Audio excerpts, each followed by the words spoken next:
ఎందుకంటే పూజ రోజును అన్నారనుకోండి, అలా ఉండలేనండి నేను చేయకుండా.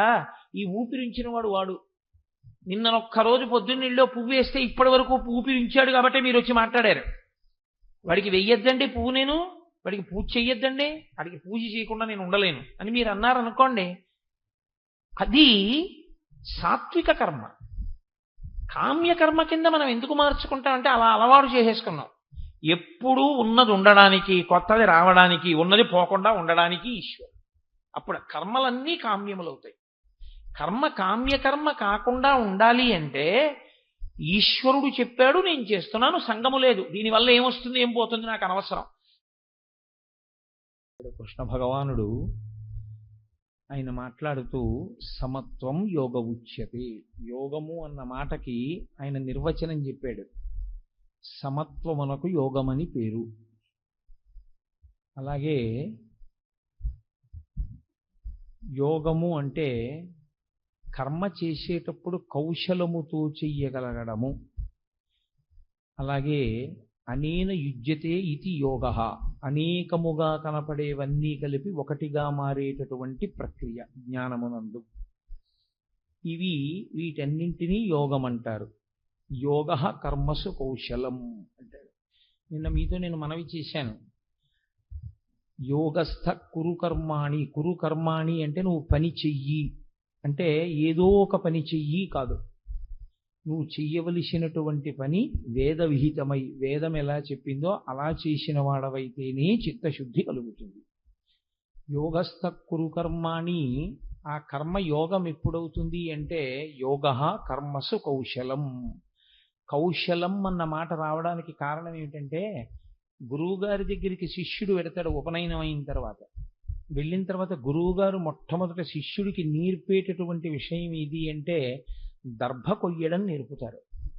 ఎందుకంటే పూర్వం గురువుగారి ఆశ్రమంలో శిష్యుడు ఉండి చదువుకున్నటువంటి రోజులలో ప్రతిరోజు ఆయన అగ్నిహోత్రం చేసుకోవడానికి ఇతరమైనటువంటి దేవతారాధన యందు తప్పకుండా ఉండవలసినటువంటివి 2 పదార్థాలు. ఒకటి గోవు, 2 దర్భ. ఈ 2 లేకుండా ఏవీ నడవదు. కాబట్టి దర్భలు తీసుకురావాలి శిష్యుడు. ఈ దర్భలు తీసుకొచ్చేటప్పుడు ఆ దర్భ కోసి పట్టుకురావడంలో గురువుగారు తీసుకురమ్మన్నారు కదా అని చెప్పి అక్రమాలినవి, పనికొచ్చినవి, పనికి రానివి అన్నీ కోసి పట్టుకురాకూడదు. ఆ కొయ్యడంలో ఒక నేర్పరితనం ఉంటుంది. ఏమిటా నేర్పరితనం అంటే, ఆ మొదలు విడిచిపెట్టి మళ్ళీ అది పైకి పెరగడానికి వీలుగా కావలసినటువంటి అంకుర భాగాన్ని విడిచిపెట్టి కొయ్యవలసి ఉంటుంది. అందులో ఏ కారణం చేతనైనా చిరిగిపోయినది, కన్నం పడిపోయినది, వడిలిపోయింది ఉంటే దాన్ని ఇక కొయ్యకూడదు. ఎందుకంటే అవసరం లేదు. అవసరం ఎక్కడ వరకో అక్కడ వరకు మాత్రమే తీసుకోవలసి ఉంటుంది తప్ప తనకు అవసరం లేని దానిని స్పృశించవద్దు. మనకి వేదాంతంలో సనాతన ధర్మంలో అపరిగ్రహము అని ఒక మాట. అపరిగ్రహము అన్న మాటకు అర్థం ఏంటంటే, ఈ ప్రపంచమంతటినీ ఈశ్వరుడు శర్వశబ్దము చేత భోగస్థానముగా నింపి ఉంచుతాడు. అందుకే శర్వ శర్వాణి అని శివుడికి అమ్మవారికి పేరు, శర్వ అని విష్ణు సహస్రంలో విష్ణువుకి పేరు. ఇద్దరికీ ఆ పేరు ఉంటుంది, శర్వ అన్న పేరు. శర్వ అన్న పేరుకి అర్థం, ఈ భూమి మీద మీరు పట్టుకెళ్ళి ఓ దోషుడు గింజలు వేశారనుకోండి, ఒక్కొక్క గింజలోంచి ఒక్కొక్క మొలక వస్తే ఆ మొలకకి ఒక కంకు వచ్చి ఒక్క కంకులో మీరు ఎన్ని గింజలు జల్లారో అన్ని గింజలు వస్తాయి. మీరు భూమి మీద వడ్ల గింజ వేయగలరేమో కానీ వడ్ల గింజ మొలకెత్తి ఒక మొక్క అయ్యేటట్టు, ఆ మొక్కకి కంకు వచ్చేటట్టు, ఆ కంకులో ధాన్యం ఉండేటట్టు చెయ్యగలిగిన శక్తి మాత్రం ఈ లోకంలో ఎవరికీ లేదు. పంచభూతములలో నుండి సంపదను తేవడం కానీ, పంచభూతములను పెంచడం కానీ తగ్గించడం కానీ ఎవరికీ సాధ్యము కాలేదు, సాధ్యము కాదు కూడా. భూమిని ఒక అంగుళం మీరు పెంచలేరు, భూమిని ఒక అంగుళం మీరు తగ్గించలేరు. వాయువు విశేషమైన వేగంతో వీయాలి అని నిర్ణయం తీసుకుంటే జరగవలసిన నష్టం జరిగిపోయిన తరువాత మీరు పునర్నిర్మాణ ప్రక్రియ చేయవలసి ఉంటుందేమో కానీ గంటకి 120 కిలోమీటర్ల వేగంతో ఈదురుగాలి వేసినప్పుడు విద్యుత్ స్తంభం ఒరిగిపోకుండా మీరు ఆపలేరు. మనం పెట్టుకున్న రాడార్ వ్యవస్థ కూడా కుప్ప కూలిపోవలసిందే. అది ఈశ్వరుడు యొక్క నిర్దేశకత్వం, ఆయన యొక్క శాసనం అలా ఉంటుంది. కాబట్టి ఆయన ఎంత పెట్రోల్ ఉంచాడు ఈ భూమిలోని మీరు అడిగారు అనుకోండి, అది ఎవరూ చెప్పలేరు. ఎప్పటికి ఏ బావి దొరికితే ఆ బావి దొరికింది అనుకోవడం. ఎంతో మంది, కొన్ని కోట్ల మంది పుట్టారు, కొన్ని కోట్ల కార్లు వాడారు, కొన్ని లక్షల లీటర్ల పెట్రోల్ ఖర్చు పెట్టారు, భూమిని విడిచిపెట్టారు, వెళ్ళిపోయారు. ఈశ్వరుడు మాత్రం అలా నింపుతూనే ఉన్నాడు, భూగర్భమునందు ఉంచాడు. మీకు అసలు ఆశ్చర్యకరమైన విషయం ఏమిటంటే, భవతి అని సంస్కృతంలో ఒక మాట. భవతి అంటే నిలబడుట, ఉండుట, ఉన్న పదార్థం ఉండడాన్ని భవతి అంటారు. అలా ఉన్నది ఉన్నట్లు ఉండాలి అంటే ఈశ్వరుని యొక్క అనుగ్రహము లోపించినటువంటి ఉత్తర క్షణంలో పడిపోతాడు. వడిబాయక తిరిగే ప్రాణబంధుడా అంటాడు అన్నమాచార్యుల వారు. ఊపిరి తీయడంలో వేగం పెరిగినా, ఊపిరి విడిచిపెట్టడంలో వేగం తగ్గినా, లోపలికెళ్ళిన ఊపిరి బయటికి రాకపోయినా, బయటికి వచ్చిన ఊపిరి లోపలికి వెళ్ళకపోయినా చనిపోతున్నాడు, చనిపోయాడు అనే గుర్తు. ఎక్కడుంటుంది మృత్యువు అంటే అంతకన్నా సన్నిహితంగా ఉండేది వేరొకటి లేదు అంది వేదాంతం. మా ఆవిడ ఇంట్లో ఉంటుందేమో, మా అబ్బాయి హైదరాబాద్లో ఉన్నాడు, మా అమ్మాయి అమెరికాలో ఉంది, కానీ నా మృత్యువు నాకు అత్యంత సన్నిహితంగా ఉంటుంది. నా ముక్కు మీదే ఉంటుంది. లోపలికి వెళ్ళి బయటికి వెళ్ళకపోతే అయిపోయింది, బయటికి వెళ్ళింది లోపలికి వెళ్ళకపోతే అయిపోతుంది. కాబట్టి అటువంటి ప్రక్రియతో నడపగలిగినటువంటి ఈశ్వరుడు భవతి, ఉన్నది అన్నది ఎంతకాలమో ఆయన అనుగ్రహమో అంతకాలము. భోగము, సుఖము అని మనం ఏం పిలుస్తామో అవన్నీ ఈశ్వరానుగ్రహమే. ఉత్తరాఖండలో రామాయణంలో వాల్మీకి మహర్షి ఓ మాట అంటారు. అసలు సుఖమన్న మాట ఎక్కడుందో తెలుసా? వాయు ప్రాణ సుఖం వాయు అంటారు. సుఖమన్న మాటకంతటికీ అర్థం ఏంటంటే గాలి ఒక్కటే. ఇంట్లో ఎన్ని మధుర పదార్థాలు ఉండనివ్వండి, ఎంత ఐశ్వర్యం ఉండనివ్వండి, ఎంత పెద్ద ఉద్యోగస్తుడవనివ్వండి, ఎంత అధికారం ఉండనివ్వండి, ఎంత అందగాడవనివ్వండి, ఊపిరి అందట్లేదనుకోండి, ఇంకేమిటి సుఖం వీటన్నిటితో తనకి? ఏమీ ఉండదు. ఏసీ థియేటర్లో కూర్చున్నవాడు సంతోషంగా ఉంటాడేమో, ఏసీ బెడ్రూమ్లో పడుకున్నవాడు సంతోషంగా పడుకుంటాడేమో, ఏసీ ఇంటెన్సివ్ కేర్ యూనిట్లో ఉన్నవాడు ఏం సంతోషంగా ఉంటాడు? అది ఏసీయే అవ్వచ్చు, అదేం పెద్ద సంతోషం ఏంటి ఇంటెన్సివ్ కేర్ యూనిట్లో ఉండడం? వాడికి ఊపిరి అందక అందులోకి వెళ్ళాడు, ఇంకా వాడికి సుఖం అన్న మాట ఎక్కడుంది? చల్లగా ఉన్నా సుఖం ఉండదు. వాయు ప్రాణ సుఖం వాయు. అసలు నీకోటి ఊపిరి అందితే లోపలికి ఊపిరి వెళ్ళి సరిగ్గా బయటికి వస్తుంటే అది సుఖం అన్నమాట అంటారు వాల్మీకి మహర్షి. ఆ ఊపిరియే సుఖము నిజానికి. ఊపిరి సరిగ్గా వెళ్ళి ఊపిరి సరిగ్గా బయటికి వస్తే చాలు సంతోషం. వెనకటి ఒక ప్రధానమంత్రి 7 రోజులు పడిశంతో బాధపడి 7 రోజులు మరణించిన వాడితో సమానం నేను అబద్ధం చెప్తే అన్నాడు. పడిశంతో 1 గంట బాధపడ్డా అంత కష్టం, ఎందుకంటే ఊపిరి అందకపోవడమే దాంట్లో ఉన్న పెద్ద బాధ. అంటే వాయు ప్రాణ సుఖం వాయు అంటారు వాల్మీకి మహర్షి. ఆయన ఎన్ని భోగస్థానములను పెట్టాడో ఇందులో. కంటితో చూసే జలపాతం దగ్గర నుంచి అందంగా విరిసేటటువంటి పువ్వు వరకు, సాయంకాలం విరిసే పువ్వులు కొన్ని. ఈ చైత్రమాసానికి వైశాఖ మాసానికి మనకి ఆర్షధర్మంలో ఒక ప్రత్యేకమైన ప్రతిపత్తి. ఇవి 2 వసంత ఋతువులు వస్తాయి. చైత్రాన్ని మధుమాసము అంటారు, వైశాఖ మాసాన్ని మాధవ మాసము అంటారు. ఈ 2 నెలల్లో 2 ప్రత్యేకమైన వస్తువులు దొరుకుతాయి. ఒకటి మామిడి పండు, ఒకటి మల్లె పువ్వు. మల్లె పువ్వు యొక్క సువాసన ఎంత గొప్పగా ఉంటుందో, మామిడి పండు యొక్క రసం ఎంత తీయగా ఉంటుందో, అంతటి సువాసన కలిసినటువంటి మధురమైన వాక్కు కలిగిన శంకర భగవత్పాదులు, అంత గొప్ప వాక్కు, అంత గొప్ప నడవడి కలిగినటువంటి రామచంద్రమూర్తి ఈ 2 నెలల్లోనే పుట్టడం ఆశ్చర్యకరమైన విషయం. అసలు మహాపురుషులందరూ లోకంలో చైత్ర వైశాఖ మాసాల్లోనే పుట్టారు. కాబట్టి అందుకే వాటికి మధుమాసము మాధవ మాసము అని పేరు. ప్రకృతిలో ఋతువులుగా, రాత్రింబవళ్ళుగా, నిద్రగా, లయంగా, స్వల్పకాలిక లయంగా, ఆకలిగా, అన్నం తీరడంగా, ఇన్నిటిగానో బాహ్యమునందు ఒక కారు తయారవ్వాలంటే కావలసిన ఇనుమంతా భూమిలోంచే రావాలి. ఆ కారు పరిగెత్తడానికి కావలసిన పెట్రోలు భూమిలోంచే రావాలి. మీరు ఏ భోగం అనుభవిస్తున్నారనుకుంటున్నారో ఆ భోగములన్నీ కూడా భూమిలోంచే వస్తాయి. కాబట్టి శర్వః అంటారు. ఆ భూమి నుండి సమస్త భోగములకు కావలసినవి ఈశ్వరుడు ఇస్తూ ఉంటాడు. ఈ ఇచ్చినప్పుడు సనాతన ధర్మంలో ఒక మాట వాడతారు, అపరిగ్రహము. అపరిగ్రహము అంటే నీకు ఎంతవరకు అవసరమో అంతవరకు కన్నా ఎక్కువగా నువ్వు పుచ్చుకోకూడదు. అది స్వయంగా ఎవరికి వారు పాటించవలసినటువంటి నియమం. ఎందుకంటే తనకి ఎంత కావాలో అంత అనుభవించినటువంటి వాడు తనని తాను మోసం చేసుకున్నవాడు. తనకెంత కావాలో అంతకన్నా తక్కువ చేసుకుని బతికి భవిష్యత్ తరాలకి దాచిపెడదామనుకున్నవాడు స్వార్థంతో బతికి తనని తాను సుఖపెట్టుకోనివాడు. తనకు అవసరమైన దానికన్నా ఎక్కువ వాడినవాడు భవిష్యత్ తరాలకి ద్రోహం చేసినవాడు. ఈ ప్రపంచంలో మన వారసులకు దక్కవలసినవి నిష్కారణంగా వీడు వాడుకుని ఉంది కదా అని చెప్పి ఆ భూమి నుంచి వచ్చేటటువంటి ఐశ్వర్యమును పాడు చేసినవాడు. అందుకే అపరిగ్రహము ఉండాలి అని చెప్పింది సనాతన ధర్మం.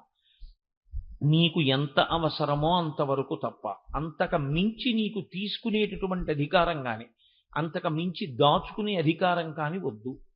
ఎంతవరకో అంతవరకు జీవించు. చిత్రం ఏంటంటే ఈ అపరిగ్రహమును గురించినటువంటి బోధ చెప్పవలసింది మనుష్యుడికి ఒక్కడికి. 84 లక్షల జీవరాశులు ఉన్నాయని వేదం చెప్తాను. అందులో 83,99,999 ప్రాణులు అపరిగ్రహం పాటిస్తాయి తమంత తాముగా.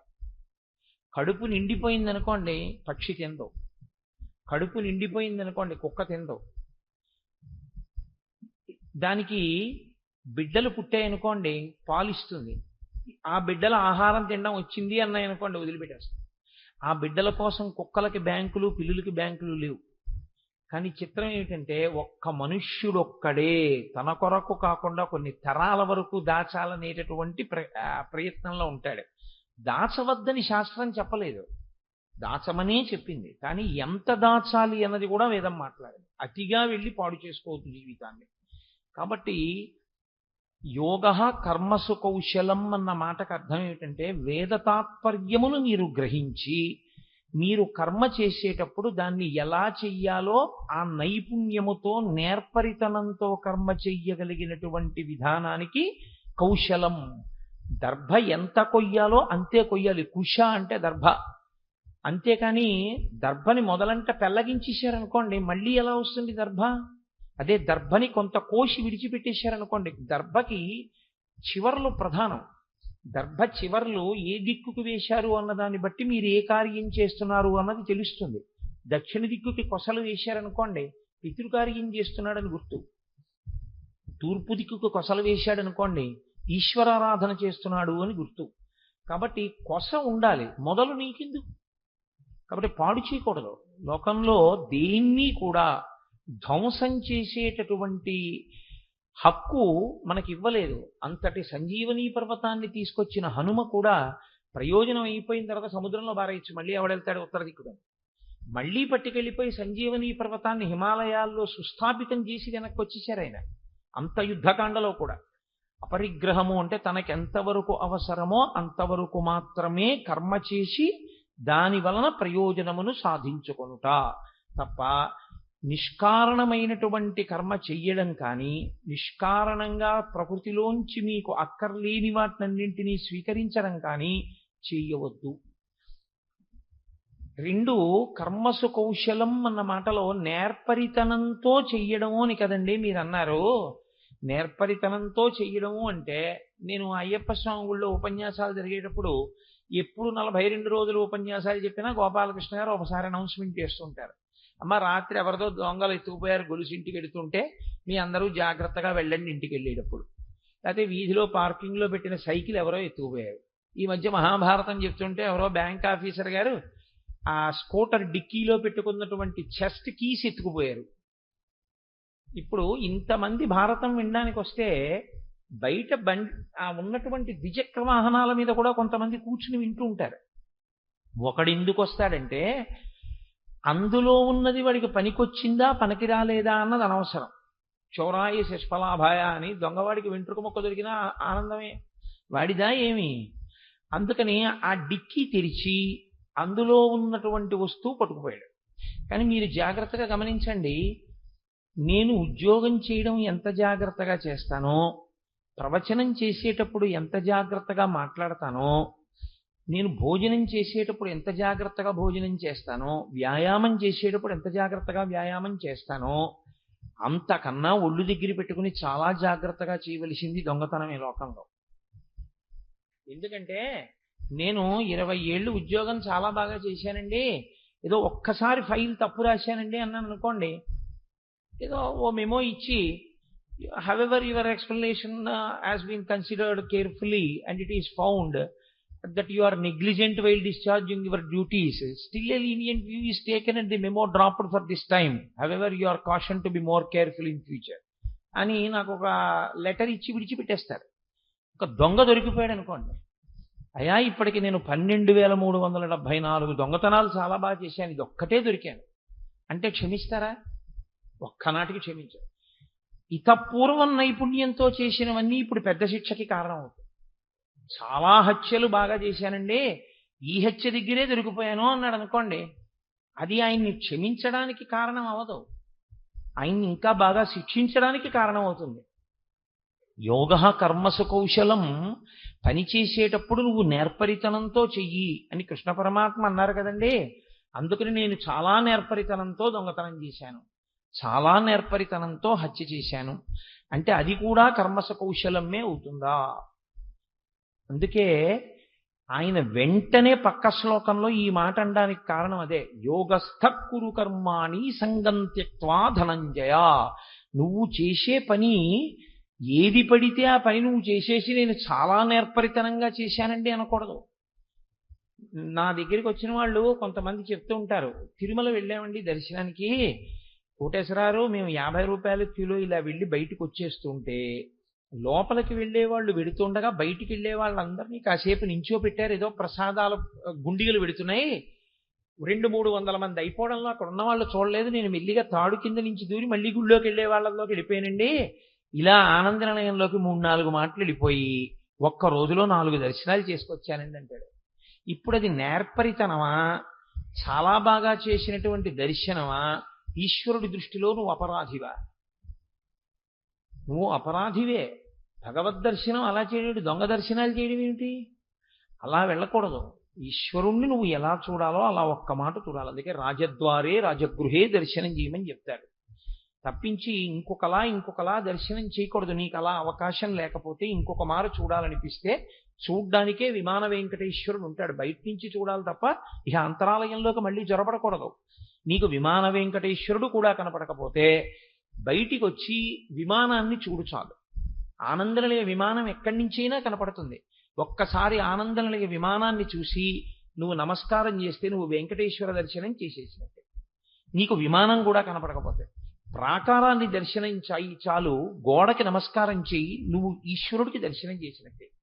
నీకు ప్రాకారం కూడా కనపడకపోతే అర్చకుడు అలా వెడుతుండగా చూడు, నువ్వు ఈశ్వర దర్శనం చేసినట్టే. నేను అబద్ధం చెప్పానని మీరు అనుకోవద్దు, నేను ఆగమంలోంచి మాట్లాడుతున్నాను ఈ విషయాన్ని. దేవాలయాన్ని 8 పెట్టి భాగిస్తారు. భాగించి దేవాలయంలో ఉన్నటువంటి 8 ఈశ్వర స్వరూపములే. ప్రాకారము, ధ్వజము, గోపురము, విమానము, అంతరముగా ఉన్నటువంటి ధ్రువమూర్తి, పరివార దేవతలు, అర్చకుడు, వీళ్ళందరినీ కలిపి ఈ ఆలయంగా భావన చేస్తారు తప్ప ఆలయం అంటే ఒక్క మూల విరాట్ కాడు. అలా అయితే విమానంలో ఉన్న మూర్తి ఇవన్నీ ఉండే అవకాశం ఉండదు ఆగమంలో. కాబట్టి యోగ కర్మసు కౌశలం అంటే వేదము ఏది చెయ్యమని చెప్పిందో అది మాత్రమే చెయ్యి తప్ప వేదము చెయ్యవద్దన్న పనిని నువ్వు చాలా కౌశలంతో చేసినా నువ్వు చేసిన దానివల్ల నీకు పాపము సంక్రమిస్తుంది, కానీ నీకు పుణ్యము సంక్రమించదు, చిత్తశుద్ధి కలగదు. దానివల్ల నీకు చిత్తశుద్ధి కలిగే అవకాశము లేనే లేదు. ఆ కర్మ నీకు ఎందుకూ పనికిరాదు, సరికదా? ఆ కర్మ నిన్ను బంధనంలో పడేస్తుంది. మీరు ఎప్పుడూ ఒక విషయాన్ని జాగ్రత్తగా జ్ఞాపకం పెట్టుకోవాలి. మీరు అలా కూర్చునుంటే నేను ఒక తాడు పట్టుకొచ్చి మీ చుట్టూ ఇలా తిప్పాను అనుకోండి, ఏం చేసినట్లు? మిమ్మల్ని బంధించాను. నేను ఇప్పుడు ఆ తాడు ఇలా తిప్పాను అనుకోండి, ఏం చేశాను? విడుదల చేసినట్టు. 2 మాటలు నేను తాడే తిప్పాను. 2 మాటలు తాడు తిప్పినా మొదటిసారి ఒక దిశలో తిప్పేస్తే బంధనం, వ్యతిరేక దిశలో రెండోసారి తిప్పితే విడుదల. మీరు తాడు తిప్పడమే ప్రధానంగా తిప్పేయకూడదు. తాడు తిప్పేటప్పుడు ఎటు తిప్పితే విడుదల దొరుకుతుందో, ఎటు తిప్పితే బంధనంలో పడతారో తెలిసి ఉండాలి. ఏదో కర్మ చేసేసానండి అంటే కుదరదు, నాకు తెలియదండి అంటే కుదరదు. అందుకే సుందరకాండలో సీతమ్మ తల్లో మాట అంటుంది రావణాసుడితో, ఇహసంతో నవాసంతి సతోవా నానువర్తసే తథాహి విపరీతాతే బుద్ధి ఆచారవర్జిత అని అడిగింది ఆవిడ. ఏమయ్యా, ఈ లంకాపట్టణంలో మంచి చెప్పేవాడు లేరా? ఇలా చెయ్యాలని ఎవరు చెప్పరా? ఒకవేళ చెప్పినా నువ్వు వినవా? నీకు తెలియదా? తెలిసిన దాన్ని ఆచరించవా? ఎక్కడొచ్చింది దోషం? అందుకే సుందరకాండ పారాయణ చేయండి అంటారు. తన బుద్ధికి ఏది తోచిందో అది మాత్రమే చేసినటువంటి వాడు మరింత బంధనములోకి వెళ్ళిపోతాడు. ఎంతో చేసుకుంటూ వెళ్ళినా చివరికి వెళ్ళేటప్పటికి ప్రయోజనం ఏమీ ఉండదు. ఏదో మీకు నేను ఇదిగో ఇది హెచ్చ వేసుకుంటూ వెళ్ళండి, ఎంత వస్తుందో ఆఖరణ అంత ధనం ఇస్తాను అని 1 into 2 into 3 into 4 into 5 into 6 into 7 into 8 into 9 కాగితాల మీద వేసాను అనుకోండి, బోల్డ్ అన్ని అంకెలు. అయ్య బాబోయ్ నాకు ఇంత డబ్బిస్తాడని 2 1 2 2 3 6 6 4 24 24 5 120 ఇలా మీరు పొంగిపోతూ లెక్క పెట్టేసి ఆఖరికి వెళ్ళేటప్పటికి ఇంటూ 0 అని ఉందనుకోండి, ఇప్పుడు ఏమిటి వస్తుంది ఆఖరణ మీకు? మీరు లెక్క పెట్టే వేళకి 12 కోట్లు వచ్చినా 12 కోట్లు ఇంటూ 0 చివరంది = 0. కర్మ యందు కౌశలము లేకపోతే అంతే.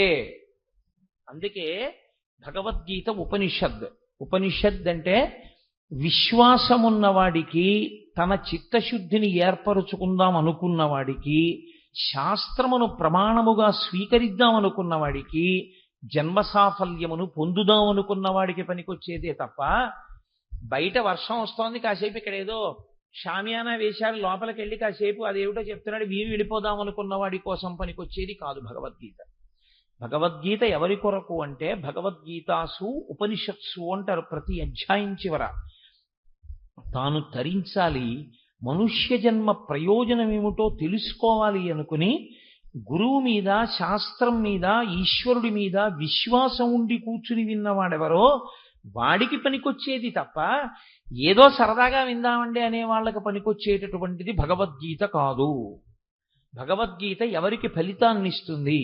భగవద్గీత దాని మీద విశ్వాసంతో ఆచరించడానికి సిద్ధపడిన వారికి మాత్రమే ఫలితాన్ని ఇవ్వగలదు. కాబట్టి యోగః కర్మసు కౌశలం. కర్మని చేసేటప్పుడు కౌశలంతో ఎవడు చేస్తాడో వాడే యోగమునందున్నవాడు. కాబట్టి యోగమునందుండుట అంటే ఏవేవో పేర్లు పెట్టి దానికి ముందుకు తీసుకొచ్చి కొత్త కొత్త పేర్లు ఏవో పెడితే అది యోగం అయిపోతుందని మీరు అనుకోవద్దు. మీరు కొంచెం జాగ్రత్తగా గమనిస్తే నేను మీతో ఓ మాట చెప్తాను, గమనించండి. కలెక్టర్ అని ఒక పదం ఉంటుంది లోకంలో. ఇప్పుడు ఆ కలెక్టర్ అన్న మాటకి ముందుకు తీసుకొచ్చి మీరేం పెట్టండి, కలెక్టర్ కన్నా గొప్పది మాత్రం కాదు. జాయింట్ కలెక్టర్ అన్నాను అనుకోండి, కలెక్టర్ కన్నా గొప్పవాడు కాడు. డిప్యూటీ కలెక్టర్ అన్నాను అనుకోండి, కలెక్టర్ కన్నా గొప్పవాడు కాడు. టికెట్ కలెక్టర్ అన్నాను అనుకోండి, కలెక్టర్ కన్నా గొప్పవాడు కాడు. కలెక్టర్కి ముందు కలెక్టర్కి తర్వాత ఏమీ చేర్చకపోయినా కలెక్టర్ అన్న మాటను వదిలేస్తే చాలు, ఆయనే డిస్ట్రిక్ట్ కలెక్టర్. కలెక్టర్ గారు వస్తున్నారండి అంటే ముందు ఏమీ లేకపోతే ఆయనకన్నా గొప్పవాళ్ళు లేడు. ముందు ఏమైనా పెడితే కలెక్టర్ గారి కన్నా తక్కువే. పేరు పెరుగుతుందేమో, జాయింట్ కలెక్టర్ అంటే 2 మాటలు ఉన్నాయేమో, కానీ కలెక్టర్ గారి కన్నా గొప్పవాడు జాయింట్ కలెక్టర్ కాడు, కలెక్టరే గొప్పవాడు.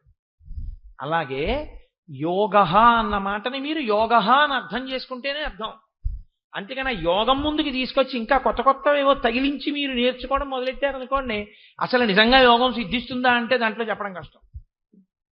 ఎందుకంటే మీకు ఎవరు చెప్పారు అన్నది కాదు, సాక్షాత్ ఈశ్వరుడు జగద్గురువుగా నిలబడి చెప్తున్నారు, కృష్ణం వందే జగద్గురుం. అందుకే భగవద్గీత యొక్క గొప్పతనం ఏమిటంటే కృష్ణ భగవానుడు దాన్ని జగద్గురువు స్థానంలో కూర్చుని చెప్పాడు కనుక ఇప్పుడు ఈ క్షణంలో మీరు ఇండియాలో ఉన్నారా లేదా అన్న దాంతో సంబంధం కూడా ఉండదు. మీరు అమెరికాలో ఉండొచ్చు, ఆస్ట్రేలియా ఉండొచ్చు, న్యూజిలాండ్లో ఉండొచ్చు, సింగపూర్లో ఉండొచ్చు, మీరు కాకినాడలో ఉండొచ్చు, కొవ్వాడలో ఉండొచ్చు.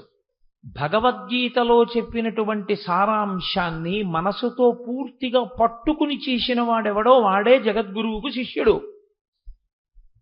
సాక్షాత్ శంకరాచార్యుల వారే పుట్టినటువంటి కాలటీలో ఉండి భగవద్గీత మీద నమ్మకంతో బతికితే శంకరాచార్యులు వారు ఆయనకి గురువా అని నన్ను అడిగారు అనుకోండి, ఒక్కనాటికి కారు. పక్కన కూర్చున్న వాళ్ళందరూ శిష్యులు కారు గురువు గారికి. గురువు గారు అన్న మాట ఎవరి పట్ల అన్వయం అవుతుందంటే ఎవరికి ఆ గురి ఉందో వాడికి ఆయన గురువు. గురి లేదు, ఉత్తినే పక్కన ఉంటాడంతే ఎప్పుడు. ఆయన అలా పక్కనున్నటువంటి వాడు శిష్యుడైపోవాలని ఏం లేదు లోకంలో. శిష్యుడు అన్న మాటకు అర్థం ఏమిటంటే గురువుని ఎంచుకున్నవాడు. గురువు ఎవరు? బరువు. నేను తప్పుగా మాట్లాడుతున్నాను అనుకోకండి. బరువు అంటే దానికన్నా ముందున్నది దానికన్నా తక్కువ బరువు ఉంది కాబట్టి దాని ముందున్న దాని బరువు ఎక్కువ. గురువు అంటే బరువు, శిష్యుడంటే లఘువు, తక్కువవాడు. ఆయన నాకన్నా చాలా తెలుసున్నవారు, శాస్త్రం ఎరిగిన వారు, వారి దగ్గర నేను తెలుసుకోవాలి, వారు చెప్పింది నేను పాటించాలి అని మీరు నమ్మారనుకోండి, మీరు నమ్మి పాటిస్తే గురువు మీకు ఎంత విచిత్రంగా ఉంటుందంటే, నా చుట్టూ ఉండేటటువంటి వాళ్ళు, నాకు దగ్గరగా ఉండేవాళ్ళు, నేను పేరుతో గుర్తుపట్టేవాళ్ళు, ప్రతిరోజు మా ఇంటికి వచ్చేవాళ్ళు, మా గురువు గారు అనేవాళ్ళు నాకు ఎంతో మంది ఉన్నారు. నేను గురువునో కాదో తరువాతి మాట, నా మీద గురి పెట్టుకున్నారు అని నేను అనుకోవలసిన వాళ్ళు. కానీ అసలు అంత గురున్నవాడోడున్నాడు అన్న విషయం మనకి తెలియకుండా కూడా ఉంటారు శిష్యులు లోకంలో. అది విచిత్రం. నిన్న నా దగ్గరికి ఈ ఉపన్యాసానికి బయలుదేరడానికి ముందరే, అమ్మా ఇప్పటికి 3-4 పర్యాయాలు హైదరాబాద్ నుంచి వచ్చాను, గురువు గారిని ఒక్కసారి చూసి వెళ్ళిపోతాం, నేను మాట్లాడినమ్మా, ఎందుకంటే ఆయన వెళ్ళిపోవాలి సభకి, నేను ఆయనకి ప్రతిబంధకం కాను, ఒక్కసారి ఇలా వంగి ఆయన పాదాలకు నమస్కారం చేసి వెళ్ళిపోతా అంటే, నా భార్య సరే అయితే అంత బతిమాలుతుంటే కాదనకూడదని సరే కూర్చోండి. నేను సంధ్యావందనం చేసుకుని వచ్చా. వాళ్ళిద్దరూ నిమ్స్లో కార్డియాలజిస్టు, ప్రఖ్యాతి వహించినటువంటి ఒక కార్డియాలజిస్టు, ఆయన భార్య, ఆవిడ కూడా డాక్టర్, ఇద్దరూ నిమ్స్ నుంచి వచ్చారు. వాళ్ళ అమ్మగారు అంటే ఆ పిల్లవాడి అమ్మగారు కూడా డాక్టర్ అయ్యారు. వాళ్ళు ముగ్గురు వచ్చారు నిన్న. ఆ పిల్లవాడు ఒక్కటే మాట అన్నాడు, ఆ అమ్మాయి ఒక్కటే మాట. వాళ్ళు అన్నారు, మేము పూర్వం దీనికో దానికి అశాంతిగా ఉండేవాళ్ళం, మీ ఉపన్యాసాల సీడీలు విన్న తర్వాత మన కర్మ మనం చేస్తూ విడితే ఫలితం ఇచ్చేవాడు ఈశ్వరుడు అన్నవాడు ఒకడు ఉన్నాడు. వాడు మనం అనుకున్నది ఇవ్వలేదు అంటే అది ఇవ్వకపోవడం వల్ల మనకు ప్రయోజనం ఉంది, వాడు ఇచ్చాడు కాబట్టి ఆ ఇచ్చింది పొందడం వల్ల ప్రయోజనం ఉంది అని నమ్మడం మొదలుపెట్టిన తర్వాత మేము ఎంతో హాయిగా ఉంటున్నాం గురువుగారు అని. వాళ్ళిద్దరూ అంత ప్రఖ్యాతి వహించిన వైద్యులు. వాళ్ళు నా ఉపన్యాసాల్లో ఉన్నటువంటి సారాన్ని మాట్లాడుతుంటే నేను కేవలం నమస్కరించి వెళ్ళిపోవలసి ఉంటుందమ్మా, మాట్లాడడం కుదరదన్నవాడిని 10 నిమిషాలు మాట్లాడుతూ ఉండిపోయి దొరగారితో అన్న బయటకు వస్తూ, దొరగారు ఒక 10 నిమిషాలు ఇద్దరు డాక్టర్లకు ఇవ్వవలసి వచ్చింది, ఆ కారణం చేత కొంచెం ఒక 5 నిమిషాలు ఆలస్యమేనండి బయలుదేరడం. ఏం దొరగారు, అటువంటి వాళ్ళిద్దరు ఉన్నారు అని నాకు తెలియదు. కానీ వాళ్ళిద్దరూ ఎక్కడున్నా నన్ను గురువుగా స్వీకరించిన వారు, అంటే నాను ఎందు బరువు ఉంచిన వారు, ఆయన తెలుసున్నవాడు, ఆయన దగ్గర మనం తెలుసుకోవాలనుకున్నారు కాబట్టి వాళ్ళు శిష్యులు. అంతేకాని ఉత్తినే నా పక్కనుండి ఏం చెప్తున్నానో అన్నీ విని, పాపం ఆయనకి అదో అలవాటండి, అలా చెప్తారు రోజు సాయంకాలం అంతే, పాపం ఏదో వింటే ఆయన సంతోషిస్తారన్నారు అనుకోండి, అది శిష్యుడు అనిపించుకోవడానికి లక్షణం కాదు, ఒక శ్రోత ఏమో అంతే తప్ప అది శిష్యరికము కాదు. అందుకే గురువు గారిని పిలిచేవాళ్ళు చాలా మంది ఉండొచ్చు, నిజమైన శిష్యులు వేళ్ల మీద ఉంటారు. వాళ్ళు గురి కలిగిన వారు గురువు గారి మీద. వాళ్ళు గురువు గారి నోటి వెంట వచ్చినటువంటి మాటని, ఆవు పాలు పితుకుతున్నప్పుడు ఆ పితుకుల్లోంచి కింద పడిన పాలని జాగ్రత్తగా చుక్క కింద పడకుండా పట్టేటటువంటి గొల్లవాడు ఎలా పట్టుకుంటాడో అలా పట్టి 10 మందికి పంచిపెట్టి ఆరోగ్యాన్ని పొందినట్లు గురువు నోటిలోంచి వచ్చేటటువంటి మాటని అంత జాగ్రత్తగా పట్టుకుని దాన్ని అనుష్ఠాన పర్యంతంలోకి తెచ్చుకుంటారు. అలా తెచ్చుకున్నవాడెవరో వాడు శిష్యుడు. అంతేగాని ఆయన ఏం చెప్తే మాకెందుకంటే, ఏదో కాసేపు చెప్పమన్నాం కాబట్టి చెప్పాడండి, అవన్నీ మాకెందుకండి అన్నారు అనుకోండి, ఇంకా ఆయన గురువు గాడు శిష్యుడు గాడు. కాకపోతే ఏమిటంటే లోకంలో మర్యాదలో గురువు అని చూడండి, సైకిల్లో గాలి కట్టేవాడిని కూడా గురువు కాస్త గాలి కొట్టేవా అంటారు. ఆ గురువుకి ఈ గురువుకి పెద్ద తేడా ఏం ఉండదు అటువంటి స్థితిలో. నేను యథార్థం మాట్లాడతాను. సైకిల్లో గాలి కొట్టడానికి ఓ ఈ గురువు గాలి కొట్టు అంటే ఎంతో, గురువు గారు చెప్పిన మాట పాటించడానికి పనికి రాకపోగా ఇన్ని గురువు గారిని పిలవడం అంతే. ఏమిటి ఆయనకి గౌరవం? ఆయన మాట ఎందుకు పనికొచ్చినట్టు? మీకు ఒక విషయం ఏదైనా పనికొచ్చి నా జీవితం మారింది అంటే చాలా సంతోషంగా ఉంటుంది. నేను అందుకే తరచూ అసహ్యించుకునేది ఒకటే, కోటేశ్వరారు మీ ఉపన్యాసానికి రాలేకపోయాం కోవాళ్ళలో ఏమనుకోకండి అంటే నాకు చాలా చిరాకు వస్తుంది. నువ్వు రాకపోతే నాకేమిటి? అర్జునుడికి ఒక్కడికే చెప్పాడు భగవద్గీత, ఎవ్వరూ అక్కర్లా, సుబ్బారావు అక్కరు కూర్చుంటే చెప్పాడు భగవద్గీత. ఆయన యోగ్యుడు పిలిచాడని వచ్చానంతే తప్పించి మీ అందరూ పరమయోగ్యులు కాబట్టే వింటున్నారు, అందులో సందేహం ఏం లేదు. అంతేగాని ఇంతమంది ఉంటేనే నేను ఆధ్యాత్మిక ప్రవచనం చేస్తానన్నవాడు వెర్రివాడు. ఆదిత్య హృదయం ఎంతమందికి చేశారు? భగవద్గీత ఎంతమందికి చెప్పారు? భాగవతం ఎంతమందికి చెప్పారు? ఒక్క పరీక్షితికే చెప్పాడు శుకుడు. శ్రీరామాయణాన్ని, సంక్షేప రామాయణాన్ని ఎంతమందికి ఉపదేశం చేశారు నారద మహర్షి? ఒక్క వాల్మీకికే. ఆధ్యాత్మిక సభకి 1000 మంది జనం ఉండాలని కోరుకోవడం కన్నా వెర్రి లోకంలో ఇంకొకటి లేదు. యోగ్యుడైన శిష్యుడు ఒక్కడు చాలు, ఆర్తితో వినేవాడు.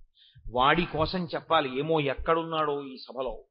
అలా వినేటటువంటి వాడు, అధికారం ఉన్నవాడు, జీవితాన్ని మార్చుకునేవాడు ఎక్కడో ఉండొచ్చు.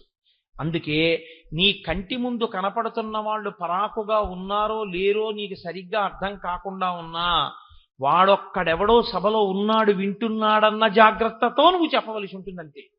చెప్పేవాడంత శ్రద్ధతో చెప్పాలి, వినేవాడంత శ్రద్ధతో వినాలి. ఈ శ్రద్ధ లేకపోతే ఎందుకు పనికిరాదు చెప్పింది. అందుకే మహానుభావుడు సాయిబాబా గారు చెప్పవలసినవన్నీ చెప్పి శ్రద్ధ పక్కన పెట్టుకున్నారు.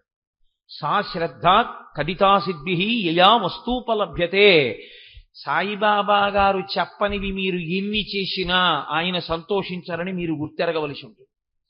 సాయిబాబా గారు చెప్పిన వాటిల్లో నిజంగా అనుష్ఠించవలసిన వాటిని వక్రభాష్యాలు చెప్పి వదిలిపెట్టినా ఆయన అంత అసహ్యించుకుంటారని కూడా మీరు గుర్తెరగవలసి ఉంటుంది. అందుకే శాస్త్రస్య గురువాక్యస్య సత్యబుద్ధ్యావధారణ సా శ్రద్ధ కదితా సిద్భి యయా వస్తూపలభ్యతే. శంకర భాష్యం. శ్రద్ధ అన్న మాటని శంకరాచార్యుల వారు వ్యాఖ్యానం చేశారు. శాస్త్రస్య గురువాక్యస్య, శాస్త్రము మాట్లాడినది సత్యం. నేను చెయ్యకపోవచ్చు, కానీ శాస్త్రం మాట్లాడింది సత్యం. బ్రాహ్మణుడిగా పుట్టి యజ్ఞోపవీతం వేసుకుని సంధ్యావందనం చేసి గాయత్రి చేసేవాడు అగ్నిహోత్రం చెయ్యాలని చెప్తోంది వేదం.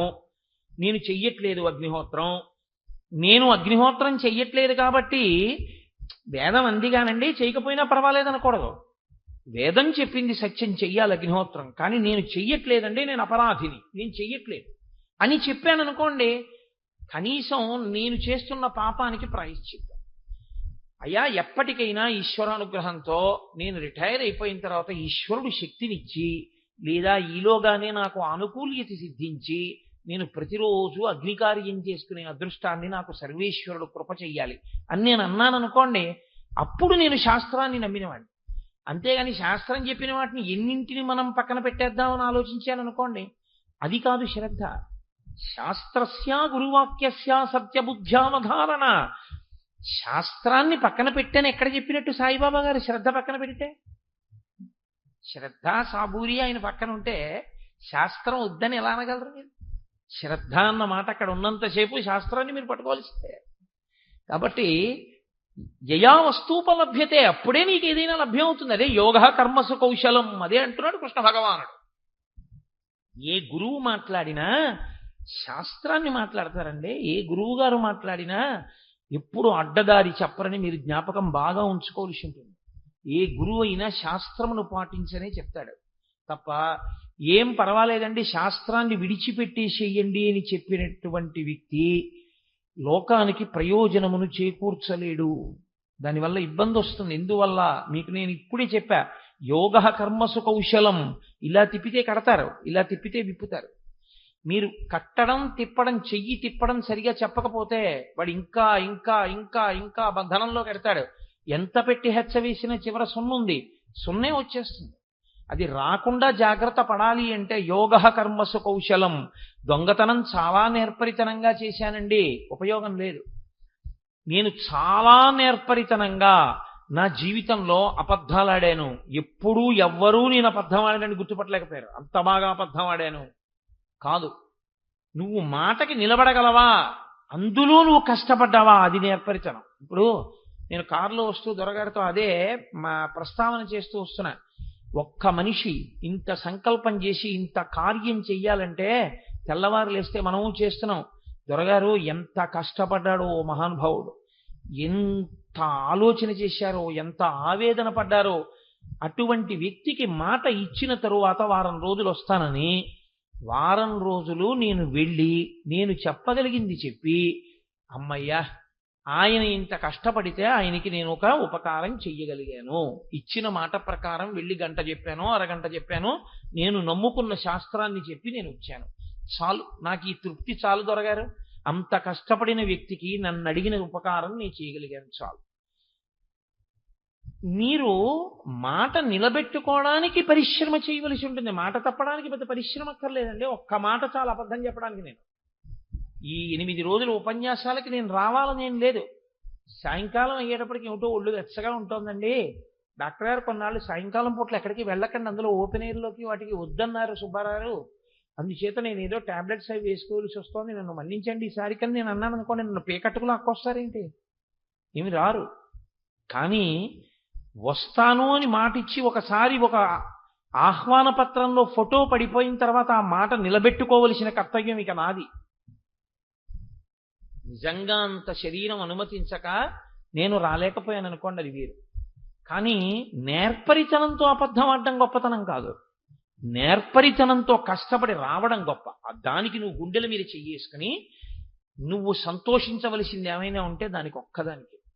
నేను ఇది అయిపోయిన తర్వాత ఇంటికి వెళ్ళి ఈశ్వరుడికి ఒక నమస్కారం. నేను ఎప్పుడు అంటుంటాను మా దొరగారితో, దొరగారు అమ్మయ్యా టిక్కు పెట్టారండి అంటుంటాను. ఈశ్వరానుగ్రహంతో నేను ఇచ్చిన మాట ఈశ్వరుడు నిలబెట్టుకునే అదృష్టాన్ని ఇచ్చాడండి అంటుంటాను. మాట ఇవ్వడం తేలికండి, వారం రోజులు వస్తానండి అనడం తేలిక. వారం రోజులు రావడానికి పడేటటువంటి పరిశ్రమ సామాన్యంగా ఏముండదు.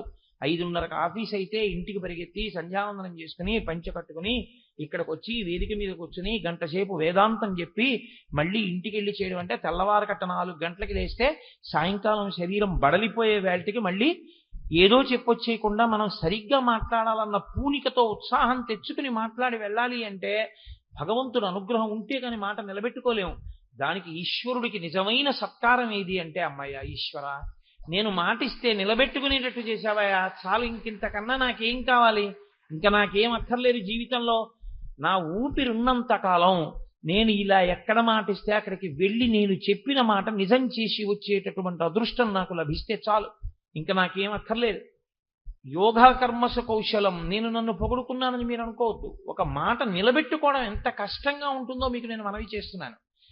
మీరు కర్మని ఎలాగైనా చెయ్యొచ్చు, ఈశ్వరుడు అడ్డుపడడు. ఎందుకో తెలుసా అండి? బుద్ధి ఇచ్చి విడిచిపెట్టి సాక్షిగా చూస్తూ ఉంటాడు. ఈ దేహాన్ని మార్చడమా, దేహం అక్కర్లేకుండా కలపడమా అని చూడడంలో అక్కడ కౌశలాన్ని చూస్తాడు. వీడు ఎంత నిజాయితీగా నిలబడతాడు, ఎంత త్రికరణ శుద్ధితో నిలబడతాడు, శాస్త్రానికి ఎంత ధైర్యంతో నిలబడతాడు. లొంగిపోతాడా, శాస్త్రానికి నిలబడిపోతాడా, అదే ఈశ్వరుడు చూస్తూ ఉంటాడు. కాబట్టి చెయ్యవద్దన్న పనిని చెయ్యడం నేర్పరితనం కాదని మీరు జ్ఞాపకం పెట్టుకోవాల్సి ఉంటుంది. అందుకే మీరు ఏది చేస్తున్నారు అన్నదానికన్నా ఎలా చేస్తున్నారు అన్నదానికే శాస్త్రం పెద్దపీట వేస్తుంది. మీరు ఎంత సంపాదించారన్నదానికి పెద్దపీట వేయరు, ఎలా సంపాదించారన్నదానికే పెద్దపీట. ఎందుకో తెలుసా అండి? నేను పేర్లు చెప్పకూడదు. తమ ఇచ్చ వచ్చినట్లు సంపాదించి కూతురు విధవైపోయి ఒక్క బిడ్డండి కూడా కనకుండా ఇంటికి వచ్చేస్తే, కొడుకు అకస్మాత్తుగా తల మీద దెబ్బ తగిలి పిచ్చివాడైపోతే గదిలో పెట్టి ఇంత అన్నం తలుపు తీసి లోపలికి తోసి తలుపేసేస్తే ఆ పిల్లాడు తిని గోడల మీదకి విసిరేస్తుంటే లోపలికి డాక్టర్ వెళ్ళి మత్తు ఇంజక్షన్ ఇస్తేనే పిల్లాడిని పట్టుకోగలిగిన రీతిలో పిల్లాడైపోతే, ఇలా కూతురైపోతే, సంపాదించుకున్న కోట్లు ఎందుకు పనికి రాకపోతే ఏడుస్తూ జీవితం గడుపుతున్న వాళ్ళని నేను చూశాను లోకంలో.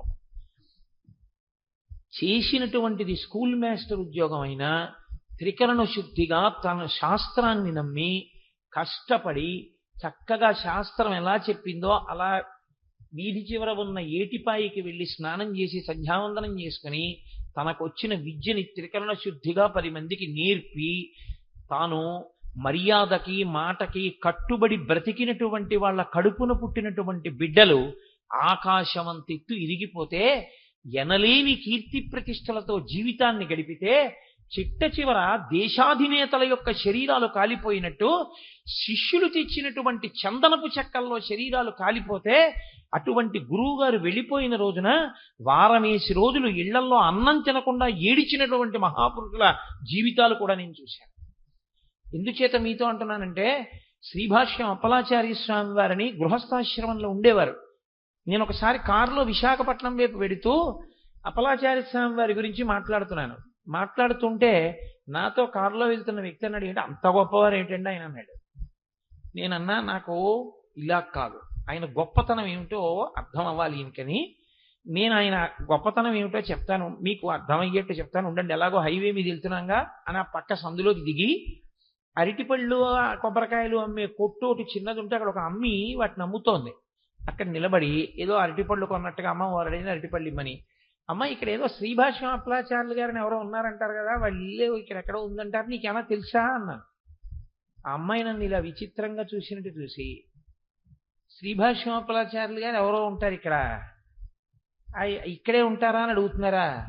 శ్రీభాష్యం అప్పలాచార్యులు గారి ఇల్లు అంటే ఈ ఊళ్ళో వాళ్ళు ఎవరైనా చెప్తారు, మహానుభావుడండి ఆయన అంతే.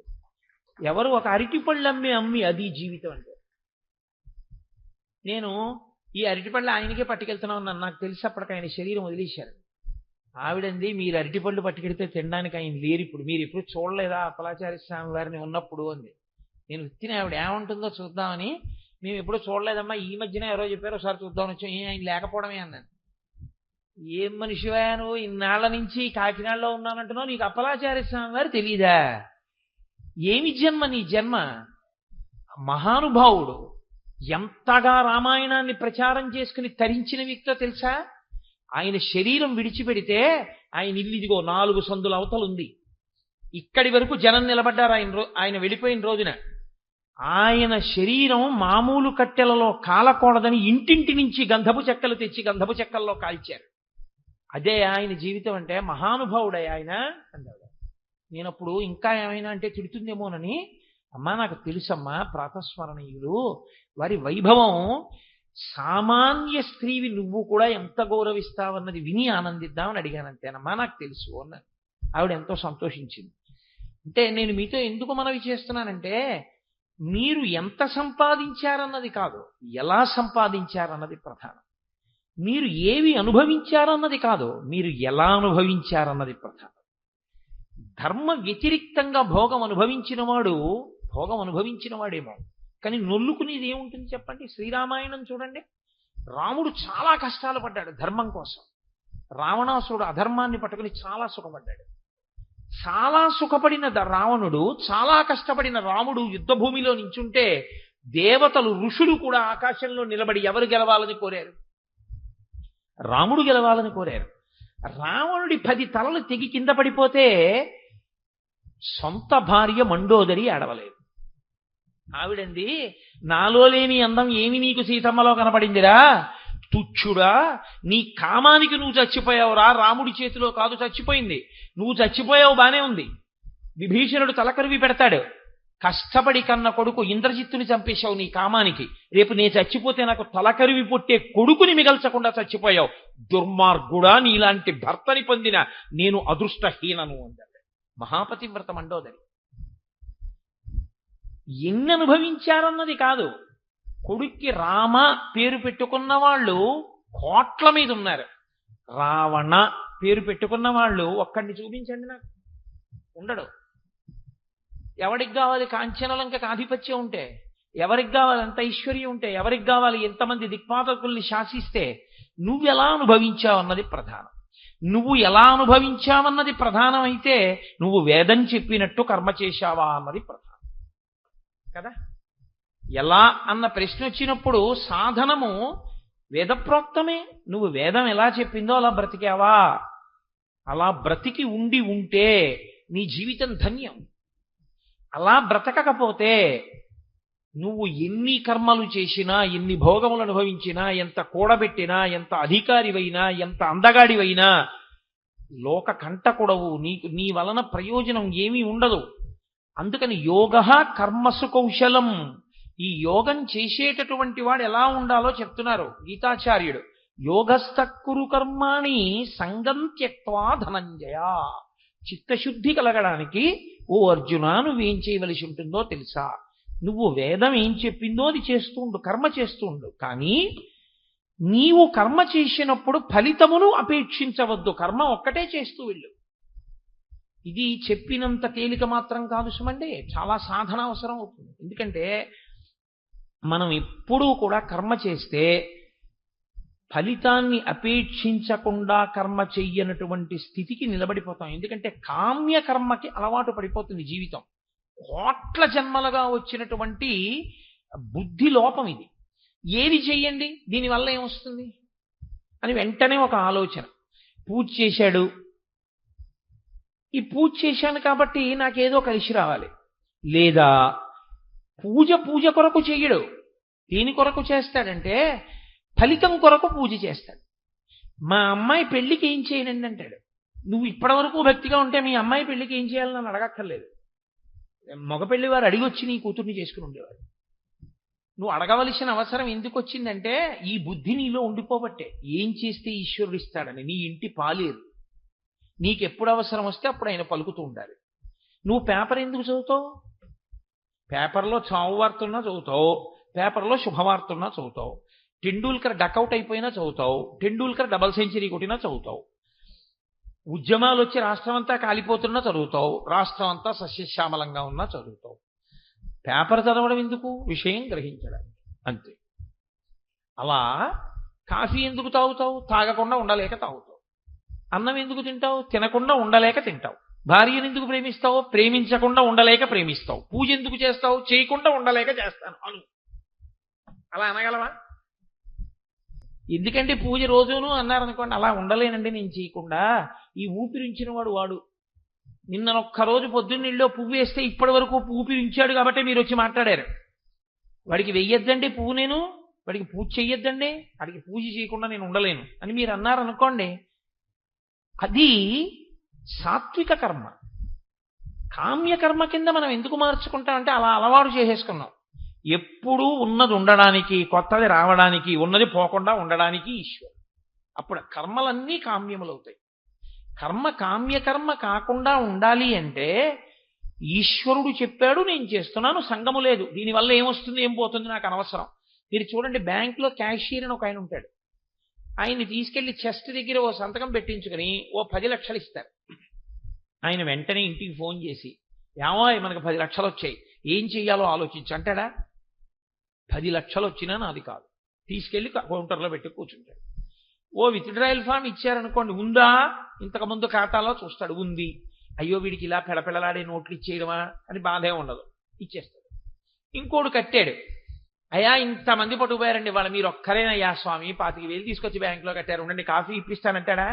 ఏమీ అంటాడు. కట్టేవాడినైనా క్యూలో రమ్మంటాడు, పుచ్చుకునేవాడినైనా క్యూలో రమ్మంటాడు. 10 లక్షలు పట్టుకొచ్చాడు, 5 లక్షలు ఇంకా వచ్చిన 15 లక్షలు. తీరా సాయంకాలం కౌంటర్లో కట్టేటప్పటికి 23 రూపాయల 50 పైసలు ఉంది. ఆయనకి ఏమైనా మళ్ళీ ఫోన్ చేసి, ఏమిటో నా కర్మ, 15 లక్షలు వచ్చింది, 23 రూపాయల 50 పైసలు ఉంది సాయంకాలానికి అని ఏడుస్తూ ఇంటికి వెళ్తాడా? ఏమీ ఉండదు. వచ్చినా ఇక పొంగు లేదు, ఆచరణ లేకపోయినా ఆయనకి కుంగు లేదు. ఎందుకని? అవన్నీ బ్యాంకు వాళ్ళవి. తన కర్మ తను చేసుకెళ్ళిపోతాడు. అలా వేదం నిన్ను కర్మ చేయమంది, నేను చేస్తున్నా. ఫలితం ఈశ్వరుడు ఇస్తాడు.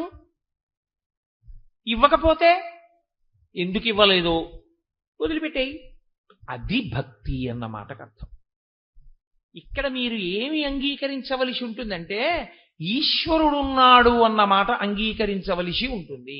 ఎందుకో తెలుసా అండి, కర్మకి ఫలితం అనేక రకాలుగా ఉంటుంది. నేను ఇది చేద్దాము, ఇలా అవుతుంది అని అనుకున్నాను, కానీ నేను అనుకున్నట్లు జరగలేదు. నేను అమ్మయ్యా ఎప్పటి నుంచో అనుకుని 2 నెలల ముందే మిడిల్ బెర్త్ అని రిజర్వేషన్ ఫామ్లో రాసుకుని, భోగి మధ్యలో ఉండేటటువంటి మిడిల్ బెర్త్ ఎంచుకుని, టాయిలెట్ల వాసన రాకుండా మిడిల్ బెర్త్లో పడుకుని వెళ్ళాలని కోరిక. అందుకని మిడిల్ బెర్త్ అని తీసుకున్నాను. ఇప్పుడు నేను మిడిల్ బెర్త్లో వెడతాను అని అనుకున్నాను. అలా వెడతానా వెళ్ళనా అన్నది ఈశ్వర ఇచ్ఛ. ఎందుకని? నేను మిడిల్ బెర్త్లో వెళ్ళొచ్చు, ఏసీ 3 టైర్లో బుక్ చేసుకుంటే అప్గ్రేడేషన్ వచ్చి ఏసీ 2 టైర్లోకి వెళ్ళొచ్చు. అప్పుడు నేను అనుకున్న కన్నా ఎక్కువ ఫలితం వస్తుంది.